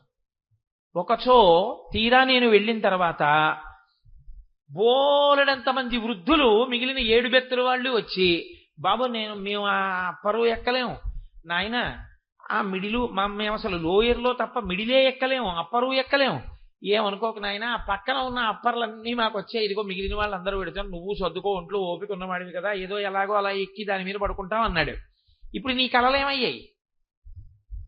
ఎక్కడో టాయిలెట్ పక్కన ఉన్న అప్పర్ ఎక్కాలి, అబ్బెబ్బే వీలు లేదు, భీష్మించు ఇక్కడే పడుకుంటానంటే అందరూ తిడతారే, బుద్ధిందా లేదా నీకు, ఒంట్లో ఓపిక ఉన్నాడు, విషలైన కింద పడుకుంటాడు, వెళ్ళి అక్కడికంటారు. అందుకని మీకు ఇష్టం ఉన్నా లేకపోయినా దానం చేసి వెళ్ళి అప్పర్ బెత్త మీద పడుకోవాలి. 3వ నెంబర్ బెత్త వచ్చింది, సుగంధం పీలుస్తూ పడుకోవడమే రాత్రంతాను. కాబట్టి నువ్వు అనుకున్నట్టు జరగకపోవచ్చు, అనుకున్న కన్నా ఎక్కువ అవ్వచ్చు, అనుకున్నది అనుకున్నట్టు జరగచ్చు, అనుకున్నది జరగనే పోవచ్చు. తీరా బయలుదేరదాం అనుకున్నావు, జ్వరం వచ్చింది, టికెట్ ఎవరికో ఇచ్చి ఎంత వస్తే అంతే వచ్చింది, క్యాన్సిల్ చేసేయండి అని ఉండిపోయావు. ఇప్పుడు ఇందులో నీకు సంకల్పం ఉంది, రిజర్వేషన్ చేయించుకున్నావు, వెళతావా వెళ్ళవా ఈశ్వరుడు ఒకడు ఉన్నాడు, వాడి నిర్ణయాన్ని బట్టి ఉంటుంది. వాడు ఎలా నిర్ణయం చేస్తే అలా ఫలితం వస్తుంది అని మీరు నమ్మడంలో, ఫలితాన్ని నువ్వు ఆశించవద్దు అండంలోనే ఇచ్చేవాడు ఒకడు ఉన్నాడు. వాడు ఇవ్వాలి అనుకుంటే నేను అనుకున్న దానికన్నా ఎక్కువ ఇస్తాడు. వాడు వద్దు ఇవ్వద్దు అనుకున్నాడు, వాడు అసలు అది జరగకుండా చేస్తాడు, లేకపోతే ఫలితాన్ని ఇవ్వడు. మీరు ఒక్కటే కొంచెం జాగ్రత్తగా ఆలోచించండి. అందరూ వ్యాపారం చేస్తారు. గుంటూరులో పొగాకు వ్యాపారం చేసిన వాళ్ళు చాలా మంది ఉన్నారు. ఇవాళ గుంటూరులో పొగాకు వ్యాపారంలో నిలబడిన వాళ్ళు 25 మంది కూడా నిలబడలేకపోయారు. మరి అందరూ ఆ వ్యాపారం చేసిన వాళ్ళే 25 మంది ఎందుకు మిగిలారు? అదే అదృష్ట దురదృష్టములని మనం అంటాం. అందరూ చదువుకున్న వాళ్ళే, అందరూ పరీక్ష రాసిన వాళ్ళే. అంత బాగా చదువుకున్న వాడికేమో 7,000 ర్యాంక్ వచ్చింది, అసలు ఎప్పుడూ అంత బాగా చదవని వాడికి 23వ ర్యాంక్ వచ్చింది. ఏమని చెప్పాలి? కాబట్టి నువ్వు కర్మ చేసేటప్పుడు ఫలితమును ఆశించకుండా చేస్తూ వెడితే ఫలితం ఇచ్చేవాడు ఒకడున్నాడు, వాడు ఇస్తే ఇస్తాడు, లేకపోతే లేదు. ఇప్పుడు ముందొచ్చే లక్షణం ఏమిటో తెలుసా అండి? ఉద్వేగము పోతుంది. రాలేదు, ఆయన ఇవ్వలేదు, వచ్చింది, ఆయన ఇచ్చాడు, నీ ప్రమేయం ఏమైనా ఉందా? కర్మ నువ్వు చెయ్యవలసింది చేసేసేయి. ఇప్పుడు అర్జున, నీకెందుకు అల్లరి? నే చంపచ్చా, నే చంపకూడదా? నీ కర్తవ్యం ఏమిటి? క్షత్రియుడిగా యుద్ధం చేయడం. నువ్వు యుద్ధం చేయి, అప్పుడు నువ్వు చచ్చిపోతావు, వాళ్ళు చచ్చిపోతావు, అది వేరే విషయం. అసలు యుద్ధం చేయకుండా కూర్చుంటే అది కర్తవ్యత నిష్టకి దోషం. కాబట్టి నువ్వు చెయ్యవలసిన పని నువ్వు చెయ్యి, అంతే. ఆ తర్వాత ఫలితం గురించి నువ్వు అపేక్షించవద్దు. వాడు యోగి. అలా ఎవరుంటాడో ఆయనే యోగి. ఆ యోగి అన్న మాట చిత్తశుద్ధిని ఏర్పరిచి, చిత్తశుద్ధితో కర్మాచరణము చేసినటువంటి కారణం చేత చిట్ట చివరికి ఆత్మగా నిలబడగలిగిన స్థితికి ఎదిగిపోతాడంతే. ఇది ఎంత చమత్కారంగా ఉంటుందంటే, యోగి అని ప్రత్యేకంగా ఒక పేరు చివర ఏమీ కలపడమో, లేకపోతే ఇంకా మళ్ళీ యోగికి యోగమునకు ముందు వెనక ఏవో కలపడమో ఉండవు. నేను మీతో మాట చెప్పేసి నా ఉపన్యాసం పూర్తి చేస్తాను, ఎందుకంటే వెనకాల కోలాట కార్యక్రమం ఉంది కాబట్టి. శ్రీరామాయణం ఇవాళ శ్రీరామ నవమి కదండి. అసలు యథార్థంగా ఇవాళ శ్రీరామనవమి. ఈ సమయంలో స్వామివారి యొక్క పట్టాభిషేక సర్గ చదివి వినాలి తప్పకుండా శ్రీరామనవమి నాడు సాయంకాలం. అందుకని ఆ రామచంద్రమూర్తిని మీరు గమనించండి, ఆయనేం అడగలేదు. అకస్మాత్తుగా ఓ రోజు తండ్రి గారు పిలిచాడు, పిలిచి కూర్చో. ఆయన వచ్చాడు, నమస్కారం పెట్టాడు రామచంద్రమూర్తి. దశరథుడు అన్నాడు అలా కూర్చున్నాడు. చైత్ర శ్రీమాన్ ఇయం మాస పుణ్య పుష్పితకానన యవ్వరాజ్యాయ రామస్య సర్వం మే ఉపకల్ప్యతాం అని నిన్ననే అడిగాను సభలో. చైత్రమాసం కదా, రాముడికి యవ్వరాజ్యం ఇద్దాం అనుకుంటున్నాను అన్నాను. ప్రజలందరూ అంగీకరించారు, రామా అందుకని నీకు యవ్వరాజ్య పట్టాభిషేకం చేద్దాం అనుకుంటున్నాను. నాకు దుర్నిమిత్తములు కనపడుతున్నాయి, అందుకని తొందరగా చేసేద్దాం అనుకుంటున్నాను. నేను ఎక్కువ కాలం బతకను అని నాకు అనుమానంగా ఉంది. అందుకని నీకు రేపే యవ్వరాజ్య పట్టాభిషేకం. ఇవాళ రాత్రి వెళ్ళి నీ భార్యతో ఉపవాసం చెయ్యి. అలాగే నాన్నగారు నమస్కారం పెట్టి ప్రదక్షిణం చేసి వెళ్ళిపోయాడు. ఇప్పుడు నాన్నగారు రాజ్యం ఇస్తారని పొంగిపోలేదు రాముడు, వెళ్ళిపోయి ఉపవాసం చేశాడు. భార్యతో కలిసి ఉపవాసము అంటే ఉపవాసి, అన్యభావన రాకుండా ఉండడానికి పూజామందిరంలో పడుకుంటారు దంపతులు ఇద్దరు కలిసి. కాబట్టి పూజామందిరంలో పడుకున్నాడు రాముడు. పడుకున్నాడు, మర్నాడు నిద్రలేచాడు. తను చెయ్యవలసినటువంటి విహిత కర్మలన్నీ పూర్తి చేశాడు. పూర్తి చేసి అప్పుడు తండ్రి గారి యొక్క మందిరానికి వెళ్ళాడు. తండ్రి మొదలు నరికేసిన చెట్టు ఎలా ఉంటుందో అప్పటికి 50 మాటలు స్పృహ తప్పాడు రాత్రి, రాముణ్ణి దూరం చేసుకోవాల్సి వస్తోందని. ఏడిచి కళ్ళు ఉబ్బిపోయి ముందుకొచ్చేసి జుట్టు చల్లుకుపోయి పొద్దున్న వీణానాదం వింటూ లేచేటటువంటి దశరథ మహారాజు పీను ఎలా ఉంటుందో అటువంటి స్థితిని పొంది ఇలా తలెత్తి కూడా రాముణ్ణి చూడలేకపోయాడు బెంగతో. రామా వెళ్ళిపోవలసి ఉంటుంది రాజ్యం నుంచి, రాత్రి మీ పిన్నమ్మ వరాలు అడిగిందని చెప్పలేక. ఆయన చూసి ఆశ్చర్యపోయి, నాన్నగారమ్మా ఎందుకమ్మా అలా ఉన్నారు అని అడిగాడు.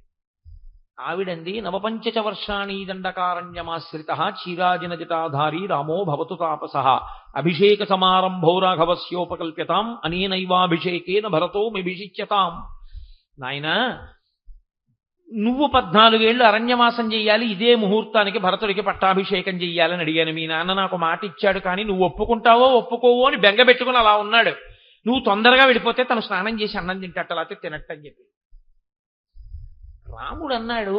ఈ మాట విని, అదేంటమ్మా భరతుడికి రాజ్యం అడగడం ఏంటమ్మా, నన్ను అడవికి వెళ్ళమండం ఏంటమ్మా, నేనేమో పట్టాభిషేకం జరుగుతుందని అందరికీ చెప్పేసుకున్నాను, ఇప్పుడు నన్ను అడవికి వెళ్ళమంటున్నారు కదా, నేనేం తప్పు చేశాను, రాజ్యం పెద్దవాడికి వస్తుంది, నాన్నగారు ఎవరమ్మా పెద్దవాడికి ఇవ్వనడానికి, రాజ్యం పట్టుకెళ్ళేసి తమ్ముడికి ఇవ్వడానికి ఆయన సొంత సొత్త, రాజ్యం వంశపారంపర్యంగా వచ్చే హక్కు అనాలి. ఆయన అన్నాడు, అమ్మా ఎంత పిచ్చిదానివమ్మా, దానికి 2 వరాలు అడిగావా, ఎందుకు నువ్వు పిలిచి చెప్తే వెళ్ళిపోనేమిటి, రామా భరతుడికి రాజ్యం ఇస్తాను, నువ్వు అడవికి వెళ్ళు అంటే నేను వెళ్ళను. అమ్మా నువ్వు బాగా ఒక్క విషయాన్ని గుర్తించు తల్లి, నేను ఇవన్నీ కోరుకునేవాణ్ణి కాను, కేవలం ఋషితుల్యుణ్ణి. నాకు రాజ్యం ఇచ్చి నాన్నగారు చెయ్యమన్నా, నాన్నగారు చెయ్యమన్నారు కాబట్టి, నాన్నగారు చెప్పిన పని చెయ్యమని వేదం చెప్తోంది కాబట్టి ఆ కర్మ చేస్తారు. నాన్నగారు అరణ్యానికి వెళ్ళిపోమంటే, నాన్నగారు అరణ్యానికి వెళ్ళమన్నారు కాబట్టి సంతోషంగా వెళ్ళిపోతాను. నాన్నగారు రాజ్యం చేయమంటే సంతోషంగా చేస్తాను. నాన్నగారు చెప్పింది చేయడం నాకు కావాలి, కానీ నాన్నగారు చెప్పంది చేసి నేను సంతోషం పొందడం నాకు అక్కర్లేదు. కాబట్టి అమ్మా, నహమర్థపరో దేవీ లోకమా వస్తుముత్సహే విద్ధిమాం ఋషిభిః తుల్యం కేవలం ధర్మమాస్థితం. నాకు ధర్మం కావాలమ్మా, నేను ఋషిని, అలాగే వెళ్ళిపోతున్నానమ్మా అన్నాడు. ఉత్తర క్షణం అక్కడే పట్టాభిషేకానికి సంబంధించిన సంభారములు కనబడ్డాయి. ఇంకొకడైతే అవి చూడగానే బెగబెట్టుకుంటాడు. ఇవి కోటేశ్వరారు మీకు ఇస్తున్నాం అని తీసుకొచ్చి ఓ మంచి పట్టుపంచ ఉత్తరీయం అక్కడ పెట్టారనుకోండి, అంటే నేను ఉదాహరణకి చెప్తున్నాను, నాకేం అలా పిచ్చి కోరికలు లేవు. అక్కడ పెట్టారనుకోండి, నేను అది చూసి అబ్బా అంచు చాలా పెద్దది ఉంది, పట్టుపంచ అబ్బో చాలా బాగుంది, వచ్చేసారి 2 నెలల తర్వాత మనం శంకర జయంతి నాడు కట్టుకుంటే బాగుంటుంది అని ఏవో ఆలోచనలు చేశాను. ఏమనుకోకండి, పెద్ద ఆయన మహాపండితులు ఎప్పుడు రాని వారు వచ్చారు, కోటేశ్వరారు ఏమనుకోకండి, మీకు నూలు పంచిస్తున్నాం, ఇది ఇచ్చేస్తున్నాం ఆయనకని ఇచ్చేశారు. ఇప్పుడు నేను వెంటనే అదే పంచవంక చూస్తున్నాను అనుకోండి, నా భావనలో మార్పు వచ్చేస్తుందా రాదా? ఏమిటో ఆ పంచ నాకు అనుకున్నాను, ధూర్తుడు ఇప్పుడే వచ్చాడు, ఒక 10 నిమిషాలు ఆలస్యమైనా బాగుండేది, వెళ్ళిపోయింది పంచ అనుకుంటానా అనుకోనా? సంభారమును చూసినప్పుడు లోపల ఉన్న భావాన్ని బట్టి ప్రతిస్పందన ఉంటుంది. రాముడు బయటికి వస్తూ చూశాడు పట్టాభిషేక సంభారం, ఇది భరతుడికి వెళ్ళిపోతోంది. ఇప్పుడు ఆయన అలా అనలేదు. ఆయన అన్నాడు, ఈ సంభారములు ఎప్పుడు వాడినా పట్టాభిషేక సంభారములు, ఒక వ్యక్తికి రాజ్యాధికారం ఇవ్వగలిగిన పదార్థములు, పవిత్రములు, కాబట్టి వాటికి ప్రదక్షిణం చేసి వెళ్తానని ప్రదక్షిణం చేసి నమస్కారం చేసి వెళ్ళిపోయాడు.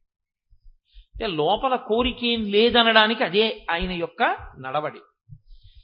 రాముడు అంటే కర్మయోగి. ఆయన వేదం ఏం చెప్పిందో, ధర్మం ఏం చెప్పిందో అది చేస్తాడు తప్ప ఎలాగో అలా ప్రయోజనం సాధించుకోవాలనుకున్నాడు అనుకోండి, అసలు సుగ్రీవుడితో స్నేహం చేయక్కర్లా, వాలితో స్నేహం చేస్తే చాలా సీతం వచ్చేస్తుంది. ఏ సుందరకాండ ఉండదు రామాయణంలో. కానీ ఆయనకి కావలసింది ధర్మం. ధర్మం లేని వాలితో స్నేహం చేయడం కన్నా ధర్మం ఉన్న సుగ్రీవుడితో స్నేహం చేశాడు. చేసి అంత కష్టపడి సీతమ్మని తెచ్చుకున్నాడు, కానీ మార్గం విడిచిపెట్టి మాత్రం రాలేదు, ప్రయోజనాన్ని సాధించుకోలేదు రాముడు. అలా ఎవరు నిలబడగలిగాడో, అలా ప్రయోజనమును అపేక్షించకుండా వేద విహితమైనటువంటి కర్మాచరణము చేసుకుంటూ విడుతూ ఉండగా ఈశ్వరుడు ఇచ్చినటువంటి ఫలితములన్నీ ప్రసాదములని ఎవడందుకున్నాడో వాడు యోగి. ప్రసాదము అన్న మాటలో నీకు కోరుకున్న రుచి దొరకదు. మీరు తిరుపతి వెళ్ళి బయటకు వస్తుంటే ఒకసారి చక్కెర పొంగలు ఎడతారు, అబ్బా నా అదృష్టం ఎప్పుడు అనుకున్నాను, మా ఇన్నాళ్ళకి చక్కెర పొంగలు వచ్చిందని తిన్నావు. మర్నాడు మళ్ళీ దర్శనానికి వెళ్ళావు, అదే వేళకి వెళ్ళావు, చక్కెర పొంగలు ఎడతారని పులిహార ఎట్టారు. అబ్బా ఈ పులిహారే నాకు సహించదండి, ఇది పెట్టారంటావా ప్రసాదం అంటావా? పులిహార పెట్టినా ప్రసాదమే, చక్కెర పొంగలు పెట్టినా ప్రసాదమే. అలాగే ఈశ్వరుడు నువ్వు కర్మ చేసినప్పుడు ఫలితం ఇవ్వలేదు, ఏదో ఉందన్నమాట, అది ఇస్తే పాడవుతావు, అందుకని ఈశ్వరుడు ఇవ్వకుండా రక్షించాడు. తల్లి పిల్లవాడికి పాలు చల్లారబెడుతూ ఉంటుంది, పిల్లవాడు గబగబా వెళ్ళి వేడి గ్లాసు పాలు తీసేసుకుందాం అనుకుంటాడు, అమ్మ వాడి చేయి తీసేసి పక్కన పెట్టేసి ఇలా చల్లారి పెట్టేసి ఆ పాలు ఇలా పట్టుకు చూసి, ఇంకా ఈ పాల గ్లాస్ ఇవ్వచ్చా ఇవ్వకూడదా చూస్తుంది. చూసి, మీరు చూడండి తల్లి పాలు ఇవ్వకుండా గ్లాస్ పట్టుకుని ఇలా ఇలా ఇలా ఇలా ఇలా అంటుంది. అంటే తన చేతులలోకి ఆ వేడినంతటి కూడా తీసేసుకుంటుంది. తీసేసుకుని ఇప్పుడు పాలు బాగా చల్లగా ఉన్నాయి చూసి పిల్లాడికి ఇస్తుంది. ఇప్పుడు ఆవిడ ఆ పాలు ఇవ్వకుండా ఇంతకు ముందు ఉండడం పిల్లాడిని బాధ పెట్టడానికే? వాడికి ఆ పాలిస్తే పాడైపోతాడని ఇవ్వలేదు, చల్లారబెట్టే ఇచ్చిందా నీకు? ఎప్పుడు ఇవ్వాలో ఎప్పుడు ఇవ్వకూడదో ఈశ్వరుడికి తెలుసు. ఇప్పుడు ఇవ్వకపోవడంలో కూడా రక్షిస్తాడు, ఒక్కొక్కసారి ఇచ్చి కూడా రక్షిస్తాడు. ఇచ్చి రక్షిస్తాడు, ఇవ్వక రక్షిస్తాడు. కాబట్టి ఇవ్వాలనుకున్నప్పుడు వాడే ఇస్తాడు, నేనేం చేయకుండా కూర్చుంటానని అనకూడదు. బుద్ధి నీకు ఇచ్చాడు కాబట్టి నీ కర్తవ్యం కర్మ చేయడం. ఏ కర్మ? నీ ఇష్టం వచ్చిన కర్మ కాదు, వేదప్రోక్తమైన కర్మ. వేదం ఏం చెప్పిందో అలా నువ్వు చేసుకుంటూ వెళ్ళాలి. ఫలితమునకు పొంగు కొంగు రెండు ఉండకూడదు. అది భక్తి అన్న మాటకు అర్థం. అంతేకాని గుళ్ళోకి వెళ్ళి ప్రదక్షిణం చేస్తే వెంటనే నీకు కలిసి వస్తే అప్పుడు ఈశ్వరుడు ఉన్నాడని, ప్రదక్షిణం చేస్తే కలిసి రాకపోతే ఈశ్వరుడు లేడని అని అనకూడదు. నా కళ్ళతో నేను చూశానండి ఒకసారి, ఆశ్చర్యకరమైన సందర్భం. మా అమ్మాయి పెళ్లి కుదిరిపోయింది, మా అమ్మాయి పెళ్లి కుదిరిపోయిందని ఎంతో సంతోషపడిపోయాడు ఒక ఆయన. అకస్మాత్తుగా ఆ పిల్లాడు, నేను చేసుకోను ఆ పెళ్లి, ఆ అమ్మాయిని నేను చేసుకోను అన్నాడు. ఆయన అంతకుముందే చాలా గుళ్ళకి వెళ్ళొచ్చాడు. ఆయన తిట్టింది ఎవరినంటే ఈశ్వరుణ్ణి. అన్ని గుళ్ళకి వెళ్ళొచ్చాను, అమ్మాయికి పెళ్లి కుదిరిందని. వాళ్ళు ఏమిటో అకస్మాత్తుగా వచ్చి మేము చేసుకో, ఆ అమ్మాయిని నడిపారు, నా పిల్లకేం దోషమా ఏమి అని తిట్టాడు. ఇది జరిగిన వారం రోజులకి ఆ పెళ్లి కొడుకుని అరెస్ట్ చేశారు. వాడు అంతకుముందు 10 పెళ్లి చేసేసుకున్నాడు. ఇప్పుడు ఈయన మళ్ళీ వెళ్ళిపోయాడు ఆ గుళ్ళన్నింటికి. అమ్మ బాబోయ్, అయిపోయి ఉంటే వారం రోజుల్లో పెళ్లి, నా కూతురు బతుకేమైపోను, నా అదృష్టం పెళ్ళవ్వకుండా ఆయన రక్షించాడనమాట అన్నాడు. ఇది నువ్వు తర్వాత మళ్ళీ గుడికి వెళ్ళినప్పుడు అనడం కాదు, ఇవ్వనప్పుడు కూడా అనగలిగితే ఉద్వేగం లేదు. అది యోగస్థ కురు కర్మాణి. ఇది నాయనా నువ్వు కర్మ చెయ్యాలి, ఫలితమును అపేక్షించడం వల్ల మోహం వచ్చింది. అర్జున, నే చంపేస్తానంటాడు, నువ్వు చంపకపోతే ఉంటాయి 7 శరీరాలు. కాబట్టి కర్మణ్యేవాధికారస్తే మా ఫలేషు కదాచన మా కర్మ ఫలహేతుర్భూ మాతే సంగోస్త్వకర్మణి. నీ కర్మ నువ్వు చేసేయి, ఫలితాన్ని అపేక్షించు. ఏది వస్తే దాన్ని మహాప్రసాదంగా స్వీకరించి వెళ్ళిపో. ఈశ్వరుడు నాకు ఇది ఇవ్వడం వెనక ఇంత ప్రయోజనం ఉందన్నమాట అనుకుంటూ తప్ప నీ కర్మ నువ్వు చేస్తూ వెళుతూ ఉంటే అశాంతి, ఉడుపు, దుడుపు, పొంగు కుంగు లేకుండా సమత్వం యోగ ఉచ్యతే. ఎప్పుడూ సమానంగా ఉండడం నీకొస్తే తుల్య నిందా స్తుతిర్మౌని సంతుష్టో ఏనకేనచిత్ తనికేత స్థిరమతి భక్తిమాన్మే ప్రియో నరః. జయాపజయములు, ఎండావాన, ఎత్తోపల్లం, చల్లతనం, వేడి ఇలాంటి ద్వంద్వములకు అతీతంగా నువ్వు ఈశ్వరానుగ్రహంగా నీ కర్మ చెయ్యడం మానకుండా కర్మ చేసుకుంటూ వెళ్ళిపోతూ ఈశ్వరుడు ఫలితాన్ని ఇస్తాడని నమ్మి ఈశ్వరుని యొక్క అస్తిత్వమునకు నమ్మి నిలబడగలిగినటువంటి ప్రజ్ఞ నీ యందు పెరిగితే కళ్యాణీ పతకాదేయం లౌకికీ ప్రతిభాతిమా ఏతి జీవంతి మానందో నరం వర్ష శతాదపి. 100 సంవత్సరముల తర్వాత అయినా నువ్వు నీ యథార్థ స్వరూపాన్ని నువ్వు చూడగలుగుతావు. నీవు ఆత్మగా నిలబడిపోతావు. ఇక మళ్ళీ శరీరాల్లోకి వెళ్ళవలసిన అవసరం ఉండదు. చిత్తశుద్ధి చేత నువ్వు యథార్థ స్వరూపమును తెలుసుకోగలిగినటువంటి స్థితికి వెళ్ళిపోతావు. కాబట్టి ఆ స్థితిని పొందు. అందుకే లక్ష్మణమూర్తి వచ్చి, అన్నయ్య చేతకాని వాళ్ళే అడిగి వెళ్ళడం ఏంటన్నయ్య, గురోరప్యవలిప్తస్యా కార్యాకార్యమజానత ఉత్పథం ప్రతిపన్నస్యా కార్యం భవతి శాసనం. నువ్వు అనుమతి, దశరథ మహారాజు గారిని ఖైదులో పెట్టి నీకు రాజ్యం పట్టాభిషేకం చేస్తానన్నాడు. అంటే నిన్న రాత్రి నాన్నగారు రాజ్యం చెయ్యమంటే నాన్నగారు, అడవికి వెళ్ళరా అని ఇవ్వాలంటే నాన్నగారు కాదు. అంటే నాన్నగారి మాట వలన మనకి ప్రయోజనం వస్తే ఆయన నాన్నగారు. నాన్నగారు చెప్పిన మాట పాటించి ధర్మమునందు నిలబడినవాడు కొడుకా, పుత్రధర్మం పాటించినవాడు పుత్రుడా? నాన్నగారు పనికొచ్చేది ఇస్తే ఆ పని చేసినటువంటి వాడు పుత్రుడా అని అడిగాడు. లక్ష్మణమూర్తి ఆశ్చర్యపోయి అన్నారు, మరి అన్నయ్య నిన్న రాత్రి ఇస్తా అన్నవాడు ఇవాళ ఇవ్వనండం ఏమిటి? వెంటనే రాముడు అన్నాడు, అనుదైవస్య కర్మతత్. ఈశ్వరుడి చమత్కారం అలాగే ఉంటుందిరా. నిన్ననిస్తానన్నావా అని అనిపించినవాడు ఈశ్వరుడు, ఇవాళ ఇవ్వననిపించినవాడు ఈశ్వరుడు. ఆ ఈశ్వరుడు నీ కళ్ళెదురుగుండా వచ్చి కనపడి చెప్పడు, ఎవరి ద్వారానో చెప్పిస్తుంటాడు. ఇలా నీకు ఈశ్వరుడు దొరకడుగా యుద్ధం చేయడానికి.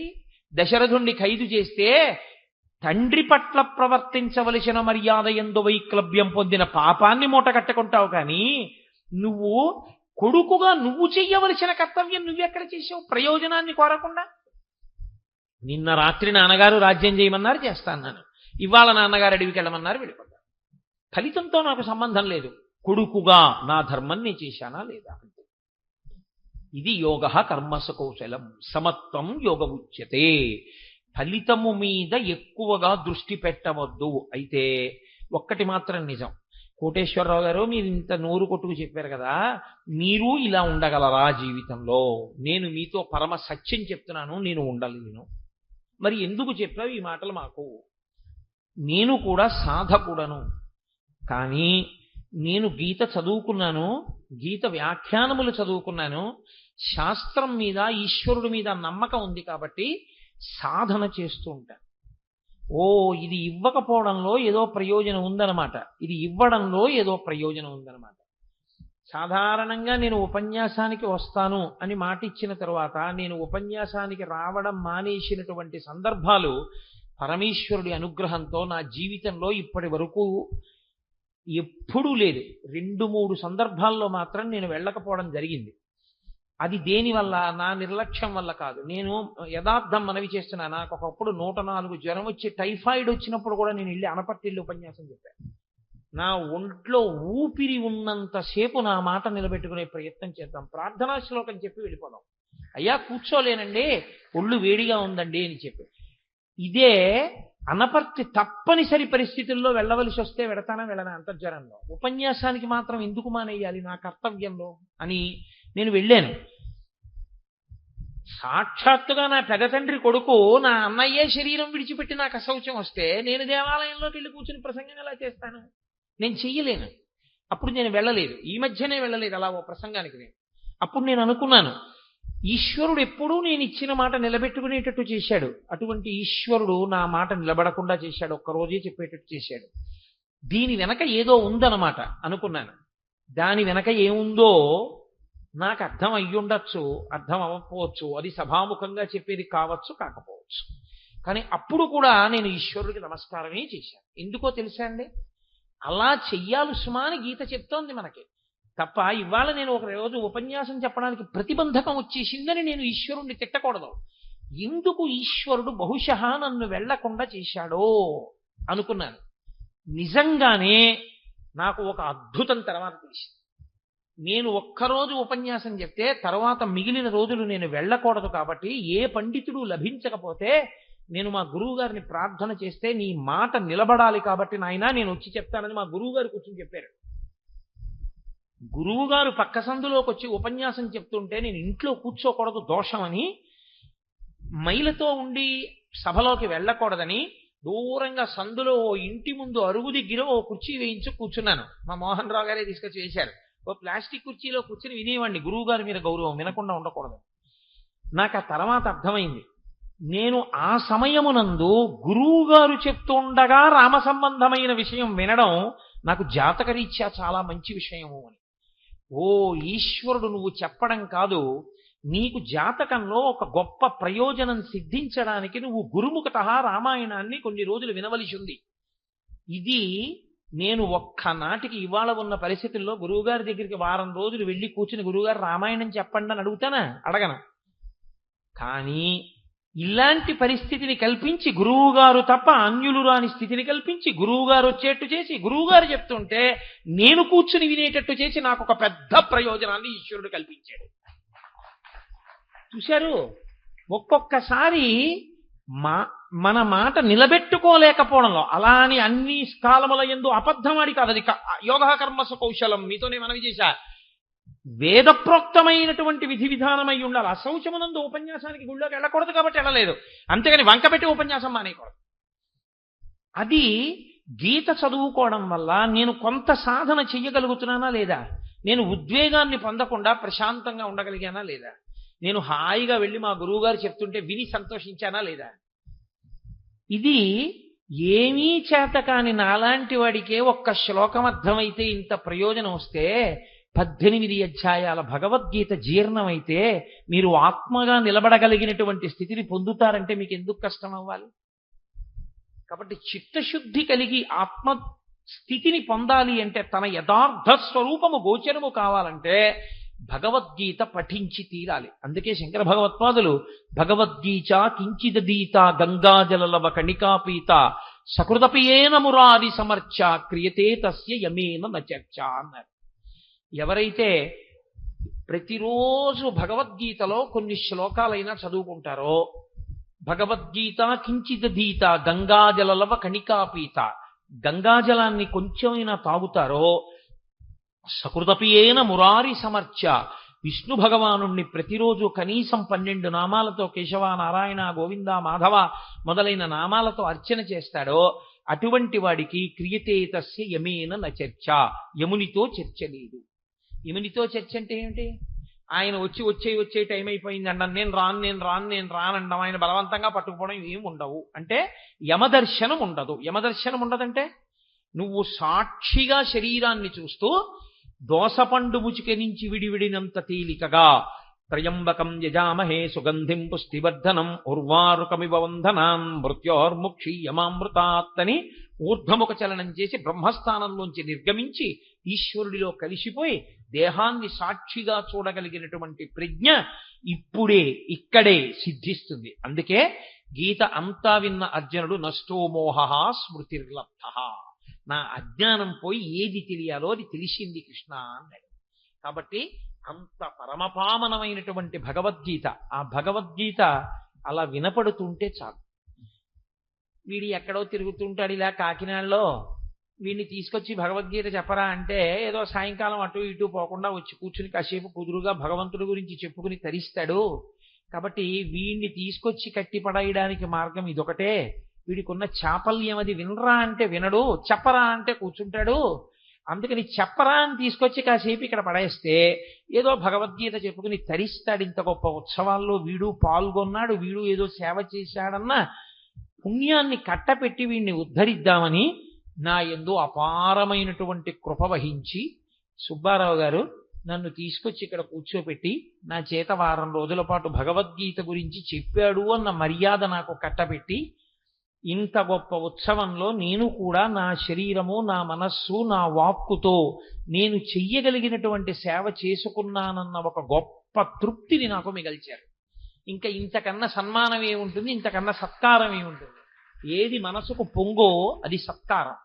కాబట్టి ఇక నాకు వేరు సత్కారం చేసే ప్రయత్నం చేస్తే ఈ సత్కారం తాలూకా పొంగు కుంగిపోతుంది కాదు. పాలు పొంగుతున్నప్పుడు నీళ్లు జల్లేస్తే వెనక్కి వెళ్ళిపోతాయి. కాబట్టి ఇంత గొప్ప ఉత్సవంలో సహకరించినందుకు సత్కారం చేయించుకుంటే ప్రతిఫలం కోరుకున్నవాడిని అయిపోతాను. ఇప్పటిదాకా నేను చెప్పిందేమో యోగ కర్మస కౌశలం యోగస్థ కురు కర్మాణి సమత్వం యోగ ఉచ్యతే అని, నేనేమో కర్మణ్యేవాధికారస్తే మా ఫలేషు కదాచన మా కర్మఫల హేతుర్భూ మాతే సంగోస్త్వ కర్మణి, ఇన్ని మాటలు చెప్పి ఇవన్నీ చెప్పినందుకు నాకు సత్కారం చేయండి అని శాలువాలు కప్పించుకుంటే ఇంకా నేను చెప్పింది ఏమిటి చెప్పినట్టు? భగవద్గీత ఇదిగో ఇంటూ 0 అవుతుంది. అందుకని నాకు మీరు చెయ్యగలిగిన మహోపకారం ఏమైనా ఉంటే నాకు మీరు సత్కారం చెయ్యొద్దని నేనన్నా. మీ మనసు దిగులు పొందుతుంది నాకు తెలుసు. సుబ్బారావు మనసు అప్పుడే ముఖం మారిపోతోంది. మీరు బెంగపెట్టుకోక్కర్లేదు, నాకు సత్కారం చేసినట్టే. నేను పొంగిపోయే సత్కారం ఏమిటి అంటే, బాబా గారికి నైవేద్యం పెట్టిన 2 అరటిపళ్ళు, 3 తామలపాకులు, 2 వక్కలు నాకు ఇవ్వండి చాలు. కాబట్టి అది నేను పరిపూర్ణ సత్కారంగా స్వీకరించి పొంగిపోయి, ఎప్పుడెప్పుడు సుబ్బారావు గారు ఉత్సవం చేసినా అది 3 పువ్వులు 6 కాయలై కొన్ని వేల మందికి ఫలితాన్ని అందించేదై పరమేశ్వరుడు తన నిర్హేతుక కృపాకటాక్ష వీక్షణముల చేత ఆయనకి ఆయురారోగ్య ఐశ్వర్యాలు ఇవ్వాలని భగవంతుడు ఆయన ఆరోగ్యాన్ని పరిపుష్టం చేసి కొవ్వాడ గ్రామంలో ప్రత్యేకించి, మిగిలిన చోట్ల పాపం ఆయన ఎన్నో చేస్తుంటారు, ఈ గ్రామంలో సనాతన ధర్మం వేళ్లు ఊంచుకుని ఇలాగే పదిలంగా నిలబడడానికి గొడుగులా నిలబడిన మహానుభావుడు సుబ్బారావు గారు. అటువంటి సుబ్బారావు గారికి భగవంతుడు అన్ని విధాల శ్రేయస్సు ఇవ్వాలని నేను త్రికరణ శుద్ధిగా ఇంత పవిత్రమైన వేదిక మీద ఒక్క మాట నా మనసులో లేనిది నేను చెప్పను. త్రికరణ శుద్ధిగా అంజలి ఘటించి భగవంతుని పాదములకు శిరస్సు తాటించి నమస్కరించి ప్రార్థన చేసి నేను వేడుకుంటున్నాను. కాబట్టి మనందరం కోరుకునేది సుబ్బారావు గారు చిరాయువులై ఇలా ఎన్నో కార్యక్రమాలు చేస్తే, ఎన్నో జరిగితే చూసి పొంగిపోగలిగితే చాలు నాకు పరమానందం. నాకు కోటేశ్వరరావు గారు మీరు సభకొచ్చి ప్రసంగం చేయండి అని కూడా నన్ను అడగక్కర్లా, నేనే వచ్చి చూసి వెళ్ళిపోతుంటాను సంతోషంగా. నేను ఇవాళ రాలా మధ్యాహ్నం భోజనాల దగ్గరికి, ఒక్కసారి అక్కడ నిలబడి అంతమంది స్త్రీలను చూసి పొంగిపోయా కామరాజు గారితో వస్తూ. ఆ లోపలికి వెళ్ళి అంతమంది అన్నం తింటుంటే పొంగిపోయా చూసి. ఓ ఎంతమంది ఎంత సంతోషంగా వచ్చారు, నా తండ్రి ఇన్ని ముఖాలతో తింటున్నాడు పరవశించిపోయి. నాకు ఏదో కాస్త నైమిత్తిక కర్మాచరణ ఉంది కాబట్టి కాస్త మధుర పదార్థాన్ని పంక్తిలోకి వచ్చి తినకుండా వెళ్ళకూడదు కాబట్టి మధుర పదార్థాన్ని నోట్లో వేసుకుని మళ్ళీ విడిపోయాను. కాబట్టి సుబ్బారావు గారు అక్కడ ఉన్నారా లేరా, నాకు స్వాగతం పలికారా లేదా, నేనేమైనా అడిగానా? లేదు. నాకు సుబ్బారావు గారు చేసిన కార్యక్రమం జయప్రదం అయితే చూసి సంతోషించడమే నాకు సంతోషం. కాబట్టి సుబ్బారావు గారు ఇలా కార్యాలు చేసి సఫలీకృతం అయితే చాలు నాకు. ఉపన్యాసం కోటేశ్వరరావు మీరు చెప్పండి అని అడగలేదని కూడా నేను నొచ్చుకోను. నన్ను పిలవకపోయినా నేను వచ్చి కూర్చుంటాను, వింటాను, చూస్తాను, పొంగిపోతాను. సుబ్బారావు గారి ఆయుర్దాయం కోసం, ఆయన ఆరోగ్యం కోసం, ఆయన శ్రేయస్సు కోసం, ఆయన 10 మందికి గొడుగులా నిలబడగలిగిన సమర్థత ఈశ్వరుడు ఆయనకి ఆయన కుటుంబానికి అలా ఉంచాలని ఒక మాట కాదు 10 మార్లు పరమేశ్వరుణ్ణి ప్రార్థన చేస్తాను. ఆయన మీద నాకున్న గౌరవం, ప్రేమ అటువంటివి.